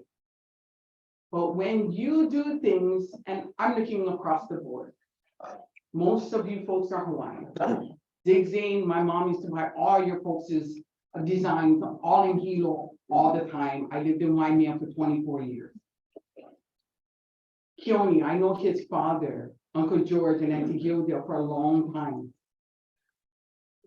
Before our dying day, we always have to make everything pono. So sitting across the table, looking at everyone, we all know. If someone made a commitment, they made a commitment. You have to abide by the commitment. Now, so I'm not sure if I'm asking the right, I would say, board.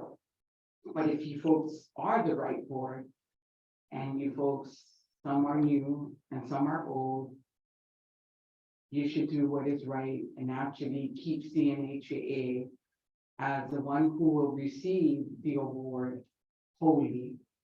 Because in the long run of things, it will perpetuate what all Hawaiians should have here on the islands, which is to help cultivate and expand what the Hawaiians have built, which is truly the aloha spirit. And whatever your breath is, or the ha is, let it be known that it's going to be right all the way to the dying day. So if it's you, I ask you humbly to make anything wrong right. And if it's DBED, I ask them to humbly make anything wrong right, as I shall to my dying day. Thank you very much. Wow.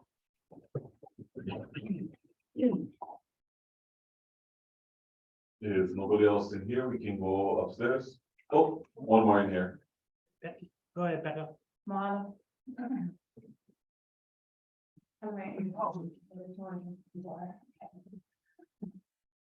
Lohanui, Kako, Oval, Rebecca, Jesse, Yohani soon. I'm the chair of Mahalo for allowing us this space to have this conversation today. The organization that I work for, I'm the Chief Operating Officer for Solutions Pacific. We're a community-based planning organization. And I serve as the president of Word Research, which has for over 4 decades now provided market research, including for the visitor industry across our Hawaiʻi. I am here today as a member of the Kilohana Collective.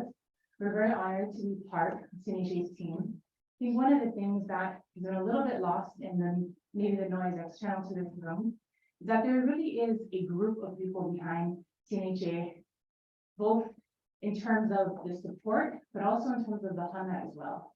There are team members that have served the state of Hawaiʻi and have served community broadly in the marketing realm, in the tourism industry, serve as market researchers, communications companies, public relations organizations, community engagement firms.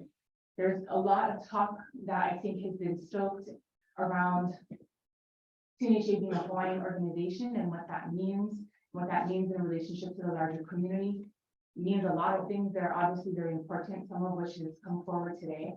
But it also means that this is a Hawaiian organization stepping forward with a collective of organizations that care deeply about Hawaiʻi as an entire community and seek to serve the entire community. When we all stepped forward as a part of the Kilohana Collective, it was because we wanted to follow the really inspiring vision that HCA has adopted and put forward over the past few years. You folks are doing really important work. We see a lot of it. We appreciate it. We want to be a partner in it. We want to help the visitor industry uplift our local businesses.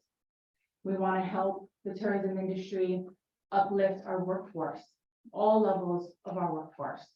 We want to be a partner in supporting HCA's work in helping to empower our nonprofit communities, to help empower our culture, help empower our land, help heal many of the things that we have heard about today, or at least to begin that journey. And we really come forward with excitement because of the RFP that we read and the vision that HTA put forward. That's a vision that we all remain committed to, despite the many, many twists and turns that this journey has taken. I suspect it's a vision that each of you sitting here remain committed to as well.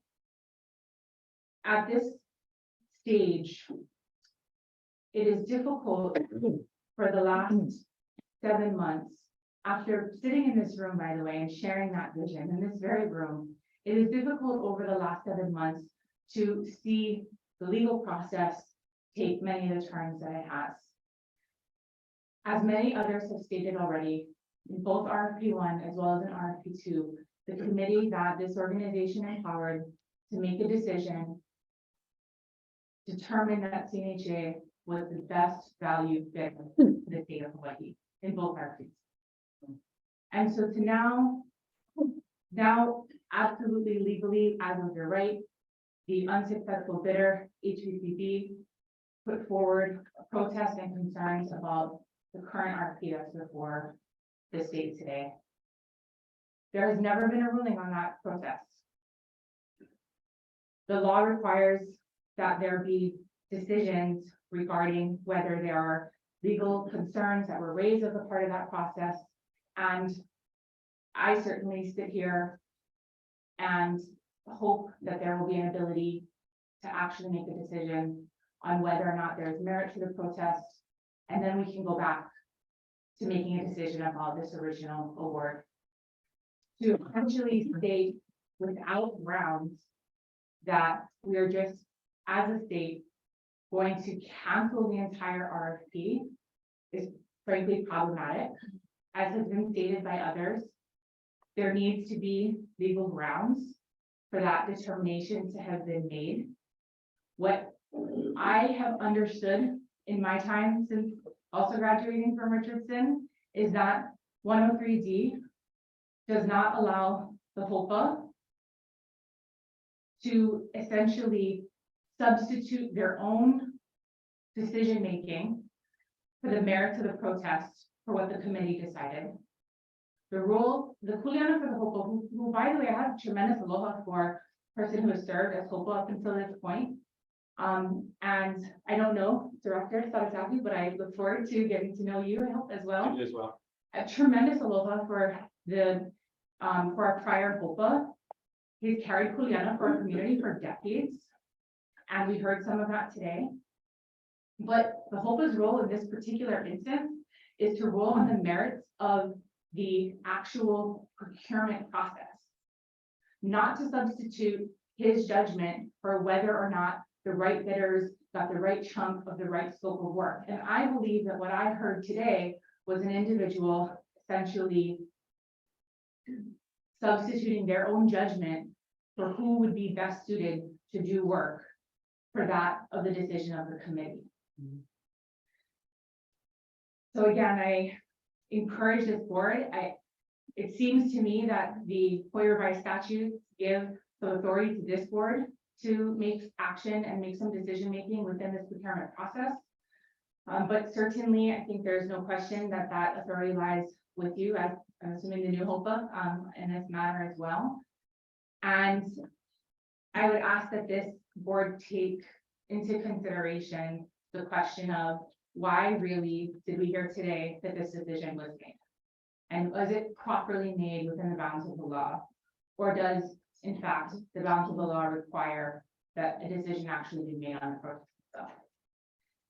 It impacts as well some of the things that are moving forward as this process has, what was hopefully going to be as expeditiously as possible under section 103D. I think the law used to, I'm not sure if FPO is still in the room, but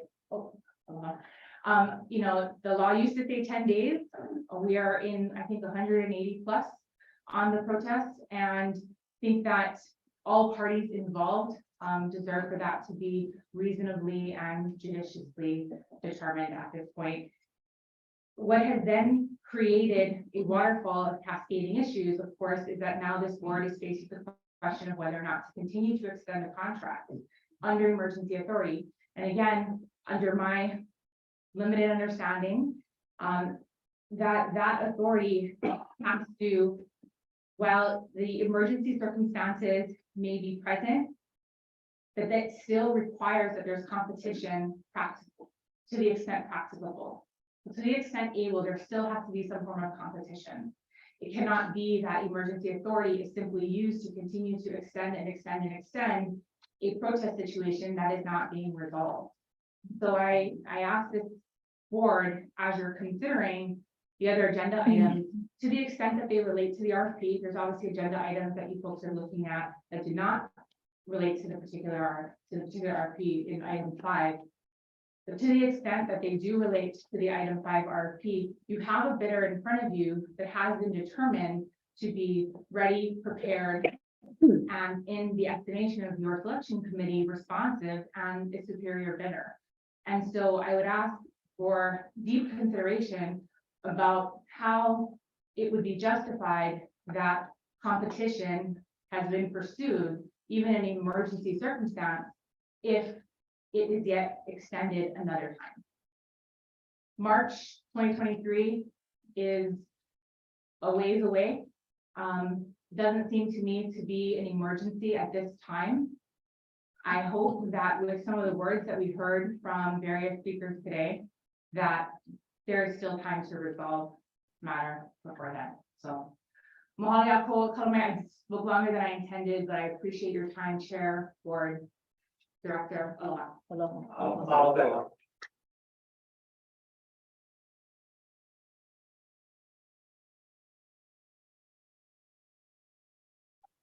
Law. My name is Nicholas Carroll. I'm Chief of Staff for Kuya Lewis at the Council for Native Hawaiian Advancement.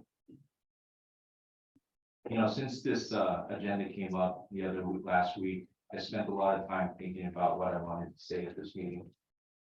And I want to take this time to talk about the Council for Native Hawaiian Advancement and who makes that council, who makes this CNHA. I've been working with Kuhio alongside this HTA thing for 15 months now. And through that entire process, I could not say that he has given up. Because of Kuhio's leadership, that is why the people that work at CNHA work there. Through the pandemic, we've seen what Kuhio could do and what CNHA can do. Time and time again, CNHA has stood up to the task. Pop-up Makeke, $4 million of revenue. And through the pandemic, there was people, staff who are here today, that were up until 4 o'clock in the morning packing boxes, including our CEO. During the pandemic, over $100 million worth of rental and mortgage assistance has gone out to our communities. You know why? Because of our staff. The staff that make up CNHA are there because of 2 reasons. One is because they stand up for the mission, and 2 is because they stand up for the leadership of Kuhio Lewis. So at one point, I think the question was asked, what is aloha? And,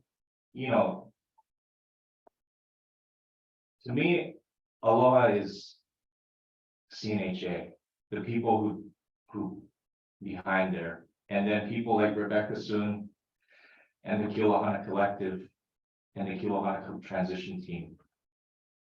Not one bit of those, all selfless people who just want to do the best for Hawaii.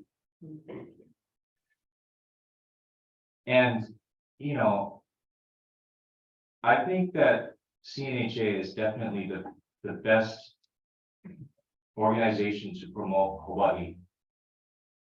And it's because we will do whatever it takes to make sure that Hawaii is promoted correctly. And sorry, I lost my thoughts, but you know, I just want,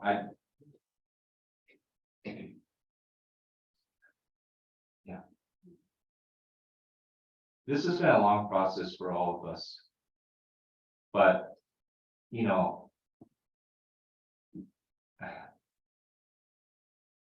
we're not giving up. That's what I want to say.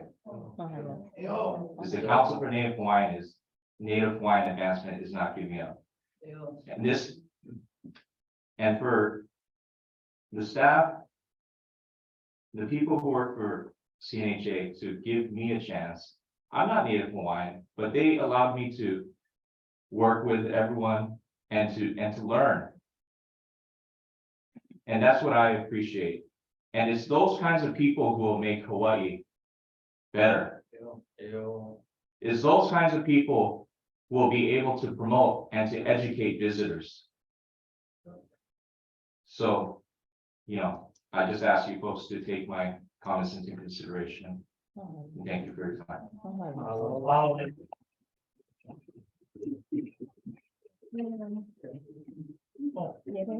Leo?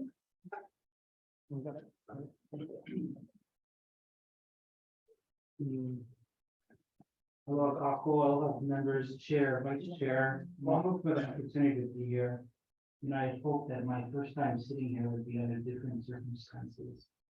I wanted to testify specifically to some of the agenda items. Agenda items 5, 6, 9, 10, and 11. I want to start by commending HCA, both the current board and past board members, for their bold leadership, for recognizing the need for community and the industry to work together, to be together in the advancement of this industry. And you did so through your strategic plan, through destination management action plans, and the RFP that was issued. In the latter part of 2021, CNHA submitted our initial application in response to what we believed was a shift in the way tourism was to be managed. A model that put our culture, our aina, and people at the center. I recognize that change is not easy, and it's a long game. So like Nick, I didn't expect him to speak today, but like Nick, I want to emphasize that we are in this for the long haul. Recognizing that this is not going to be easy. We are anxious, we're eager, and we are ready to embark on this important program. Our request of HCA and our new administration is to undo the unlawful 11th hour rescission of our award by the outgoing DPED director, to cancel the solicitation after an award. The state agency must determine if the award was in violation of the law. And we've heard today that wasn't the case. CNHA, HBCB, HCA, and DPED entered into a mediation and landed on an agreement. It was genuine. It was heartfelt. And it's only proper that we return to the table to continue that discussion. And until such time, we are requesting that the agenda items 5, 6, 9, 10, and 11 be deferred. For those agenda items will impact those conversations. From the onset of this process, CNHA has taken the high road. It's not been easy to be in the seat that I've been in. We've done so within a spirit of aloha, and we'll continue to do so. What was done in the 1 hour was not formal, and it was unlawful. Our written testimony and attached details on how that action was unlawful has been submitted to HCA. Again, our concern is that if these agenda items are acted on, they will undo what we started and the conversations that need to continue. I want to recognize all of those that are here today in the room, my fellow colleagues, some of our who felt compelled to be here, our community leaders, our homestead leaders, our practitioners, our kumu, our kauka who are here. Thank you for being a part of this. This is a kako effort.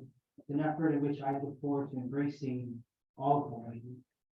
It's a way in which us as a Native Hawaiian community can show what leadership looks like when Kanaka are at the helm. That's what this is about. So while we are a Hawaiian serving agency, our kuleana is much greater. It's to uplift Hawaiʻi. And I look forward to the opportunity to carry that kuleana and show what leadership looks like. Mahalo nui.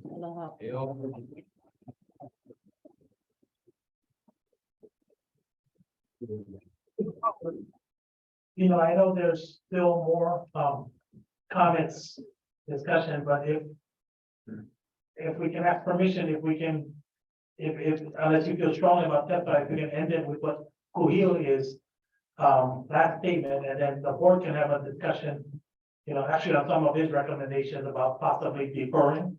But I want to ask those who were planning on testifying to make sure I'm respectful of all that, but if those testifying are okay with it, then the board can move to discuss and possibly act on some of the recommendations that are before us.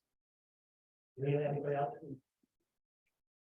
Well, we got, the folks upstairs and I can't see if they're giving an okay or something else. And then the format online is such that folks are bringing them out, so it's all here, not necessarily waiting in queue to talk. So I could summarize that. Oh, upstairs is saying, so they'll defer upstairs. Would you like to go through the online or you wanna discuss first to do that? If online is okay with us moving forward, then we can do that. There are 27 items online, some might be multiple parts, I'm not sure. You want me to ask each person if they're okay, or? I think just ask in general, for those online, if you're okay and we move forward, if you're not okay and you wanna say something, then just, notify either here, you know, so I give you ample time, but there's a chance that we may lose quorum before having a discussion among the board members. I wanna be respectful, especially with some of the things that were requested. Mahina, what'd you share? Yeah, just that. Thank you, Chair. It's just that I apologize, but I will need to leave in about 15 minutes. We got one, please move forward.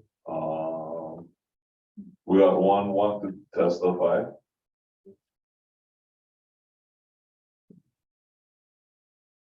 Okay, if they want to testify, please specify. And if possible, try to keep it short because we may lose quorum soon. And I want to make sure we can address some, especially what Kuhio shared with us. Mahalo.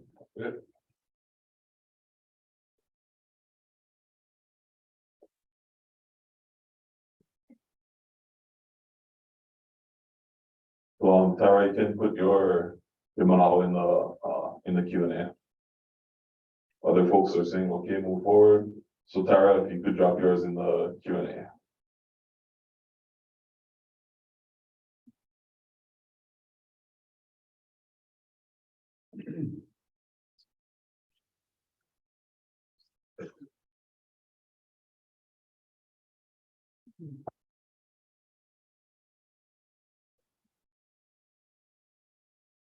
Well, Tara is pulling over to provide her testimony in the Q&A. Yes.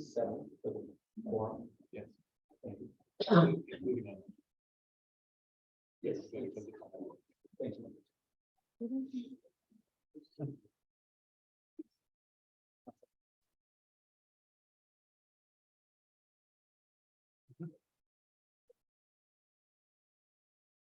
If she may be typing. And everybody else who's had previously provided things in the Q and A, please indicate if you would still like to provide your mana'o, or if you're okay moving forward. We've got one more move forward, Ma'a nui. Tara is asking, what are your thoughts on Mauna Loa? Chair, if you want to pick up?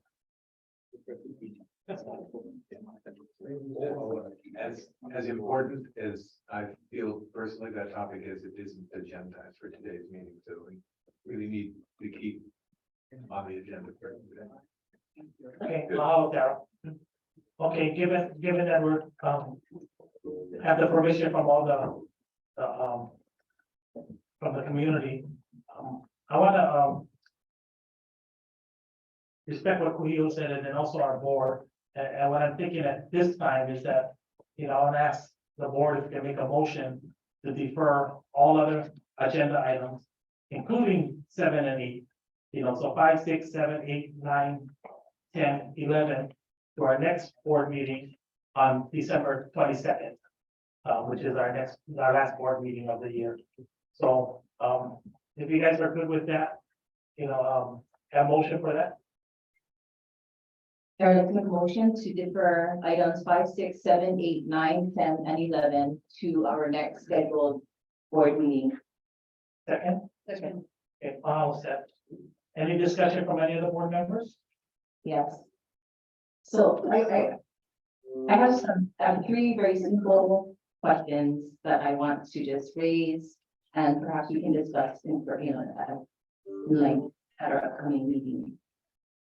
Was the procurement in relationship to the HBCB CNHA contract? Was the procurement procedure followed? My first question. For the second round, was the procurement procedure followed? Number 2, has there been any violation, known violation of the procurement process? And depending on, and I don't know what the new procurement officer, the new director, and the new attorney general how they would roll on those questions. But I am hoping that we will benefit from their full analysis moving forward. And I'm very appreciative that Governor Green has offered his full attention and support to this matter. And lastly, if there hasn't been, this is my own personal perspective, if procurement process was followed and there hasn't been any violation of the procurement process, why wouldn't we proceed with the current awarding? Just a question that I have. Thank you.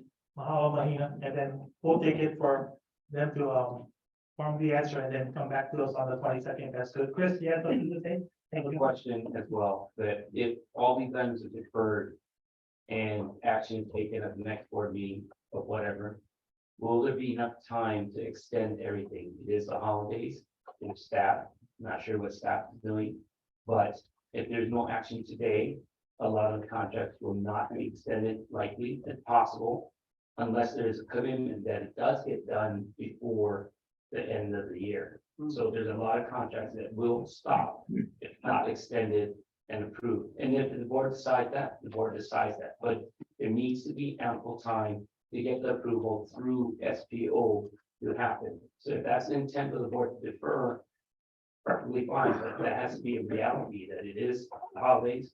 There are holidays happen, and staff needs ample time to process, and Bonnie and her team needs ample time to process requests like this. So I just have a question if this deferral does happen, is a process timing of everything needs to be done if these contracts are extended. Yeah. So I go ahead, Colin. Members, and all due respect, Member Dwyer, agenda items number 7 and 8 for our China and Canada markets aren't necessarily, I think, contentious in this regard to what we've discussed today. And I would ask the board to approve the extensions, that we can go ask for the extensions for Canada and China. For 7 and 8. Colin, you want to address the other question that Chris Saliasu presented? Or you want me to comment? You can go first. So sorry, if I apologize, those are the only 2 that are December 31, 2022. There's another. Then- one. So we have, I have There's chapters too.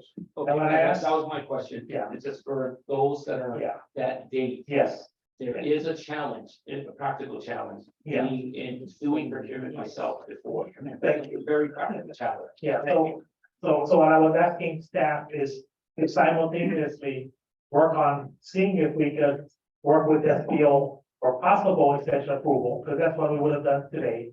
And then the final decision for board approval is on the 22nd. So we're basically giving them permission to start to work to ask SBO if they can, because I'm with you too on the deadline and timing to ensure that we can address the ones that are expiring on December 31st.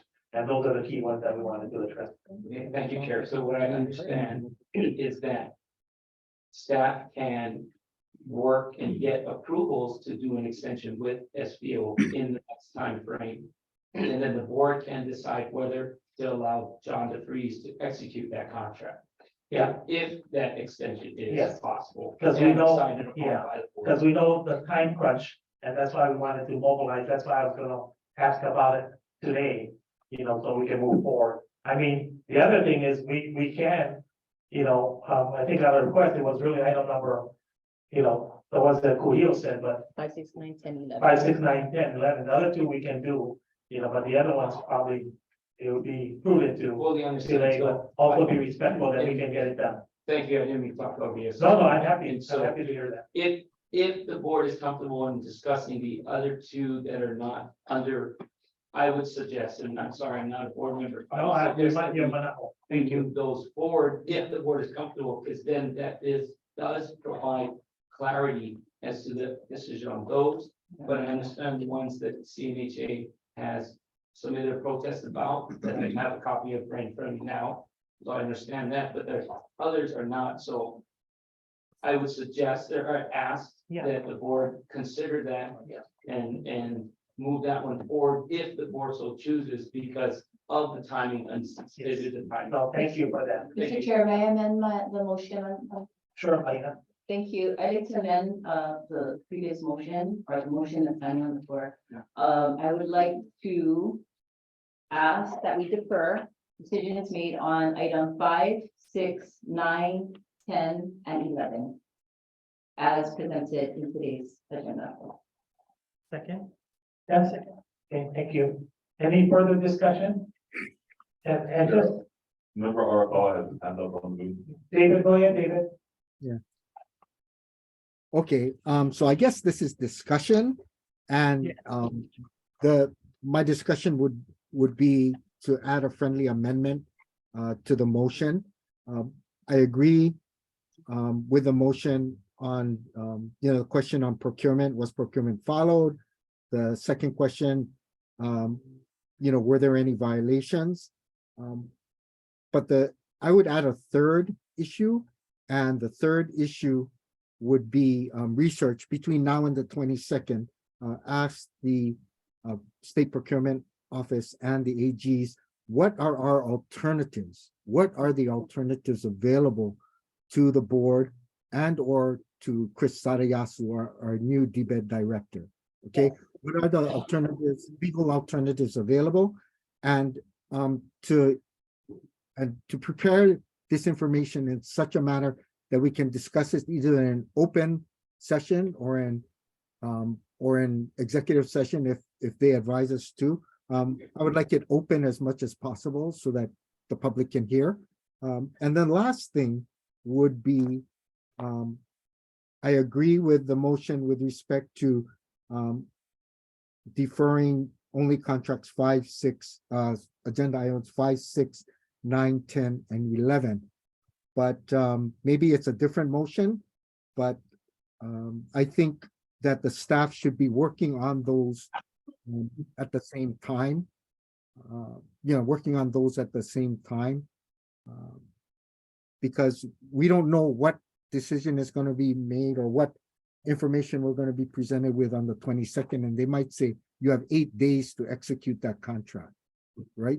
So on the 22nd, they should be prepared. Hopefully, the staff can work with SPO and the AGs to to evaluate 5, 6, 9, 10, and 11 on the 22nd. I don't know if that's a separate motion or as part of this motion. It's turning into a kind of a huge motion. So those are my comments. Adding a third issue, alternatives available to both the board and to Mr. Sareasu as the DBED director, and with respect to the status of the contracts, you know, how we should proceed on 5, 6, 9, 10, 11, assuming that we vote on 7 and 8 tonight. Thank you. That's it. Wow, David. Greg? Oh, so many trees, not enough forest. I hear what you're saying, David. The motion before the board is very simply to defer items 5, 6, 9, 10, 11. And that's what we'll be voting on right now. I hear Mahina's questions. I think they're fine. We will look at them. You need a motion for my office to go into them. It's in our interest to look at that deeply, and I tell you we will. But let's dispose of this motion and then see if there's anything else you need to do. Okay, I just want to double, Chair Nishi, go ahead. Yeah, I have a question. So agenda item 6, that contract expires December 31st. So if there isn't enough time for action after your next board meeting, then that means that the island chapters will not be funded. So I have concerns about that because there's people out there that have jobs. And if you don't fund this contract, they're all gonna be terminated. Yeah, I understand, I hear you too, but, Lonnie, just out of respect, when you feel comfortable, because it really relies a lot on the timing. Does the timing work for you to complete the ones that we're proposing for December 31st, if the staff starts working with you immediately? So the process is they complete a form, and all the justification for that. We will look at that. And we will, if questions come up about the path going forward for these particular contracts, what's being done, what's the timeline for the new contracts, then we have to have time for them to have the back and forth between the staff. This is 7th of December already, and we're talking 24 days, and we've got Christmas and all the holiday. It's going to be a time crunch. I mean, we can certainly work with them to try to do that, get that to you, as soon as possible. But as long as they need to get it to us before that contract expires. Once it expires. Okay, so as long as it's before it expires, and I'm guessing what the real question is, can they work on it simultaneously now and you get approval on the 22nd by the board, or do you need board approval now to move forward to get the approvals that you would need? Our obligation is not to the board. Our obligation is to the departments. And so they have the procurement authority from the CPO to them. So I work with them. Okay. And they in turn work with the board. Okay, thanks, Bonnie. But I think that clarifies a lot of the questions you're asking, Chris. So Yes. as long as it's in motion and they work through it, then that's sufficient that we're complying with the deadline of the 31st. Just to make it clear that there's no guarantee that it'll be extended. We have to do our due diligence and see, what's being done, how much is being asked for that's being done. Yes. And there is a time period where contract extensions are permitted. 180 days is the maximum. So it could be 30 days, it could be 180 days. Up to 6 months. 180 days. Thanks so much, Bonnie. That clarified a lot. Alani? One final clarification for staff. With this motion, you're asking staff to complete SPO Form 3 and 55 for everything so that it's ready to rock and roll. Did I get that right? Those are the forms that we gotta submit to SPO. Yes. Sorry, I was being very technical. Yeah, those are the forms that we fill out to submit to SPO for the extension. That's my understanding as well. Staff will proceed for everything here. That's discussed under this motion. We will proceed with paperwork. and begin a parallel process in working with SPO's office. Thank you. And give Bonnie ample time so that she can rule on what she determines to be the right pathway forward. Okay, thanks on the discussion. So can we have a vote? Aye, Leah. Mahalo, Chair Can, Vice Chair White. Aye. Mahalo, Member Agas. Aye. Mahalo, Member Arcala. Aye. Mahalo, Member Ching.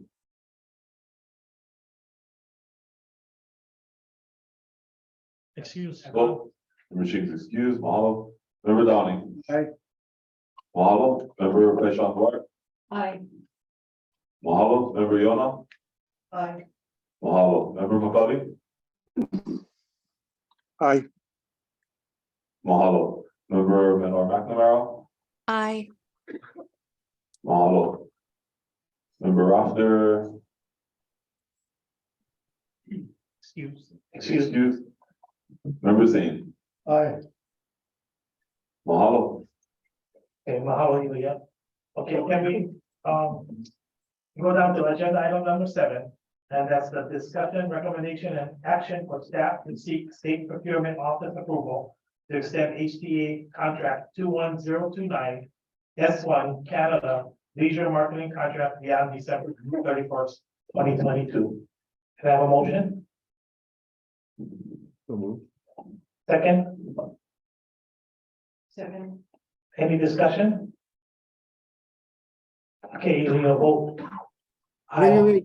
David, go ahead, David. Question. Yeah, what is the basis? What is the basis that we're gonna Kalani, why don't you share? form that goes, filling out that form that goes to SPO to, just a sentence, what, we should go on the record as to the.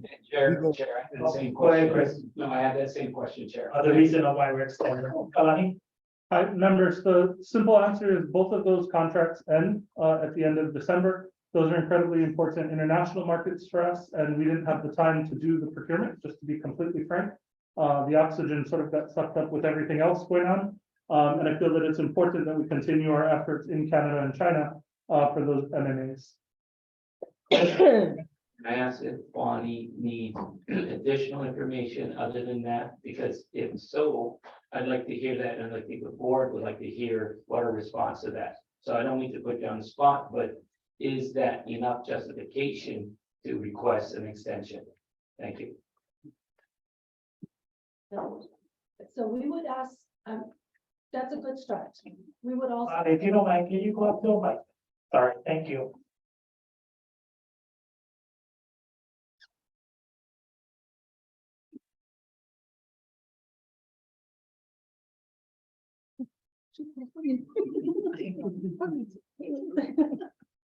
Thank you.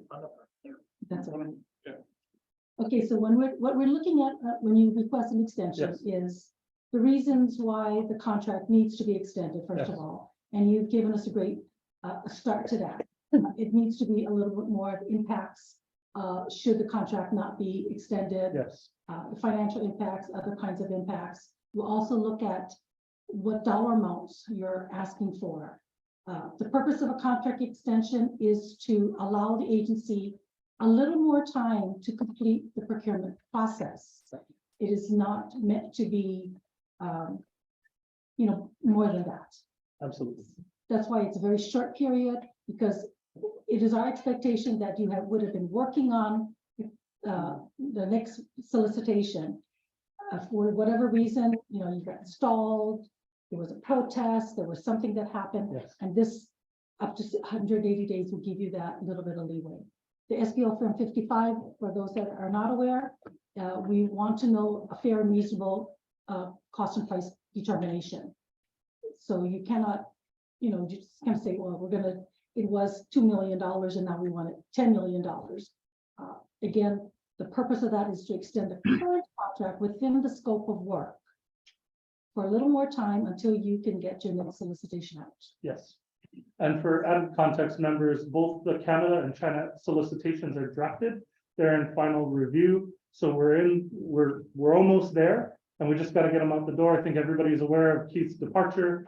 that also added to some of the delays because our chief admin officer, right? And so there's all kinds of complexity to the reasons. We're happy to outline them in Form 3, and then the cost justification for anything over 100,000 in 55.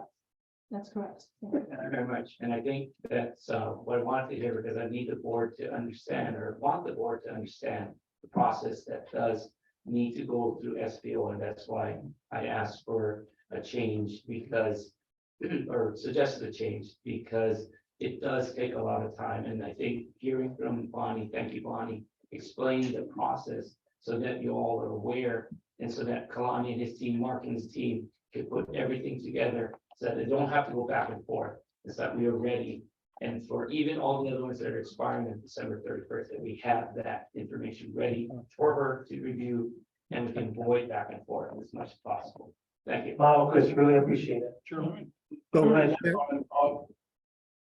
To everyone in the room, the reason, you should know that Chris Ariasu, up until August 2021, worked for HTA. For how many years? 6? Almost 6, yes, sir. Almost 6. So his understanding of the process is at a very granular level. And that's why when he was appointed DBED director, I couldn't have been prouder and happier. Thank you. Appreciate that. Thank you. Mr. Chair, Mr. Chair, this is Dave. So I think Kalani's justification before the vote, the board votes, would be what he said so far, but also to give them time to follow up on the items and do research on those items that are required under the exemption form, right? All those specific items that Bonnie mentioned. So to give enough time to follow up and provide information on those specific items that need to be provided and information provided on the exemption form. So with that, right, Kalani, I think cover all those areas that Bonnie mentioned and say, you know, we need to do further research, and given recent developments, you know, the action of the former DBED director on the USMMA, that has ripple effects. So to see whether that impacts any of these other contracts also that you're asking for extension. So I think with that, I think the board will feel comfortable. We got to talk to our AG, but I think if we cover everything mentioned by Bonnie and say we need extra time to get that information together, I think we're good. Thank you. Chair, and Chris, Member Arakawa, thank you for your comments. Appreciate that. And John, appreciate your comments. Thank you. I'm very excited to be the DBED director, and Mike is a great man. Mike did what he did. I appreciate Mike McCartney. I do. He stood up for all of us at DBED. So I'm very, very happy. I'm sorry. I'm very, very proud of what he did for DBED. And I'm going to carry on with his aloha, with his heart. And I pledge that. So what I want to hear, and I think Bonnie has said, what I want to see, and that you guys work directly because it's the delegation, but put a timeline in there, because that will help Bonnie determine what needs to be done, how much time to extend. Because if we're asking for 180 days, she may say no. And she probably has justification to say no. I don't know. But if there's a deadline, Kalani just said, I think I heard that they're almost ready drafted and ready to go. So if we put a deadline there, if we miss it, that's our fault as HTA. And as the board, board need to take action. So I think that we would Bonnie a little more assurance that there is action being planned. And that if we then fail that, then we have to come in again. You have justification, do what you do. And I think that's fair to your office. Thank you. Chris. Wow, Bonnie, thanks so much. You know, we're gonna be calling you quite a bit more. We need all your good work. You will be right with us. You would think there's gonna be a seat at the table for you. But thank you so much. And thank you for coming to our meeting today. You're so important to our. Thank you, board members, for inviting me to this meeting. No, but- And before you can think about it, you're invited to the next one too. And you're probably gonna be on the agenda, but I'll confirm with you before. Wow. Both, one at a time, right? Yeah. Because I know she has to leave. Yes, that's what I'm trying to do. Okay, so you ready for the roll call? Yes, I, Mahalo. Aye. Mr. White. Member Goss, Aye. member Arcall, Aye. member Ching is excused. Member Downey. Aye. Member Paishan Duarte, Aye. member Yona, Aye. member McCully. Aye. Member Menor McNamara, Aye. member Raft is excused, member Zane. Aye. Mahalo. Okay, mahalo, Ilya. Now we'll do the same and make a motion for the China contract. We did to all the things we discussed. A motion? So move. Okay, Mike, second? Thanks, Steph. Any other discussion? Okay. The Oh, reasons, David, go ahead, David. the reasons for the extension will incorporate Kalani's testimony and Bonnie's testimony and Mr. Sariasu's you know, points in this motion also, right? It'll apply to both, right? Yes. Yes, thanks, David. Okay, vote aye. Chair Camp votes aye, Vice Chair White. Aye. Member Goss, Aye. member Arcall, Aye. member Ching is excused. Member Downey, Aye. member Paishan Duarte, Aye. member Yona, Aye. member McCully, Aye. member Menor McNamara, Aye. member Raft is excused, member Zane. Aye. Mahalo. Okay, mahalo. Mahalo, Ilya. Can I have a motion to adjourn? Well, thanks again to all the public for. Motion to adjourn. Appreciate it. Second? Second. Aye. Aloha, everybody. Mahalo. Holiday.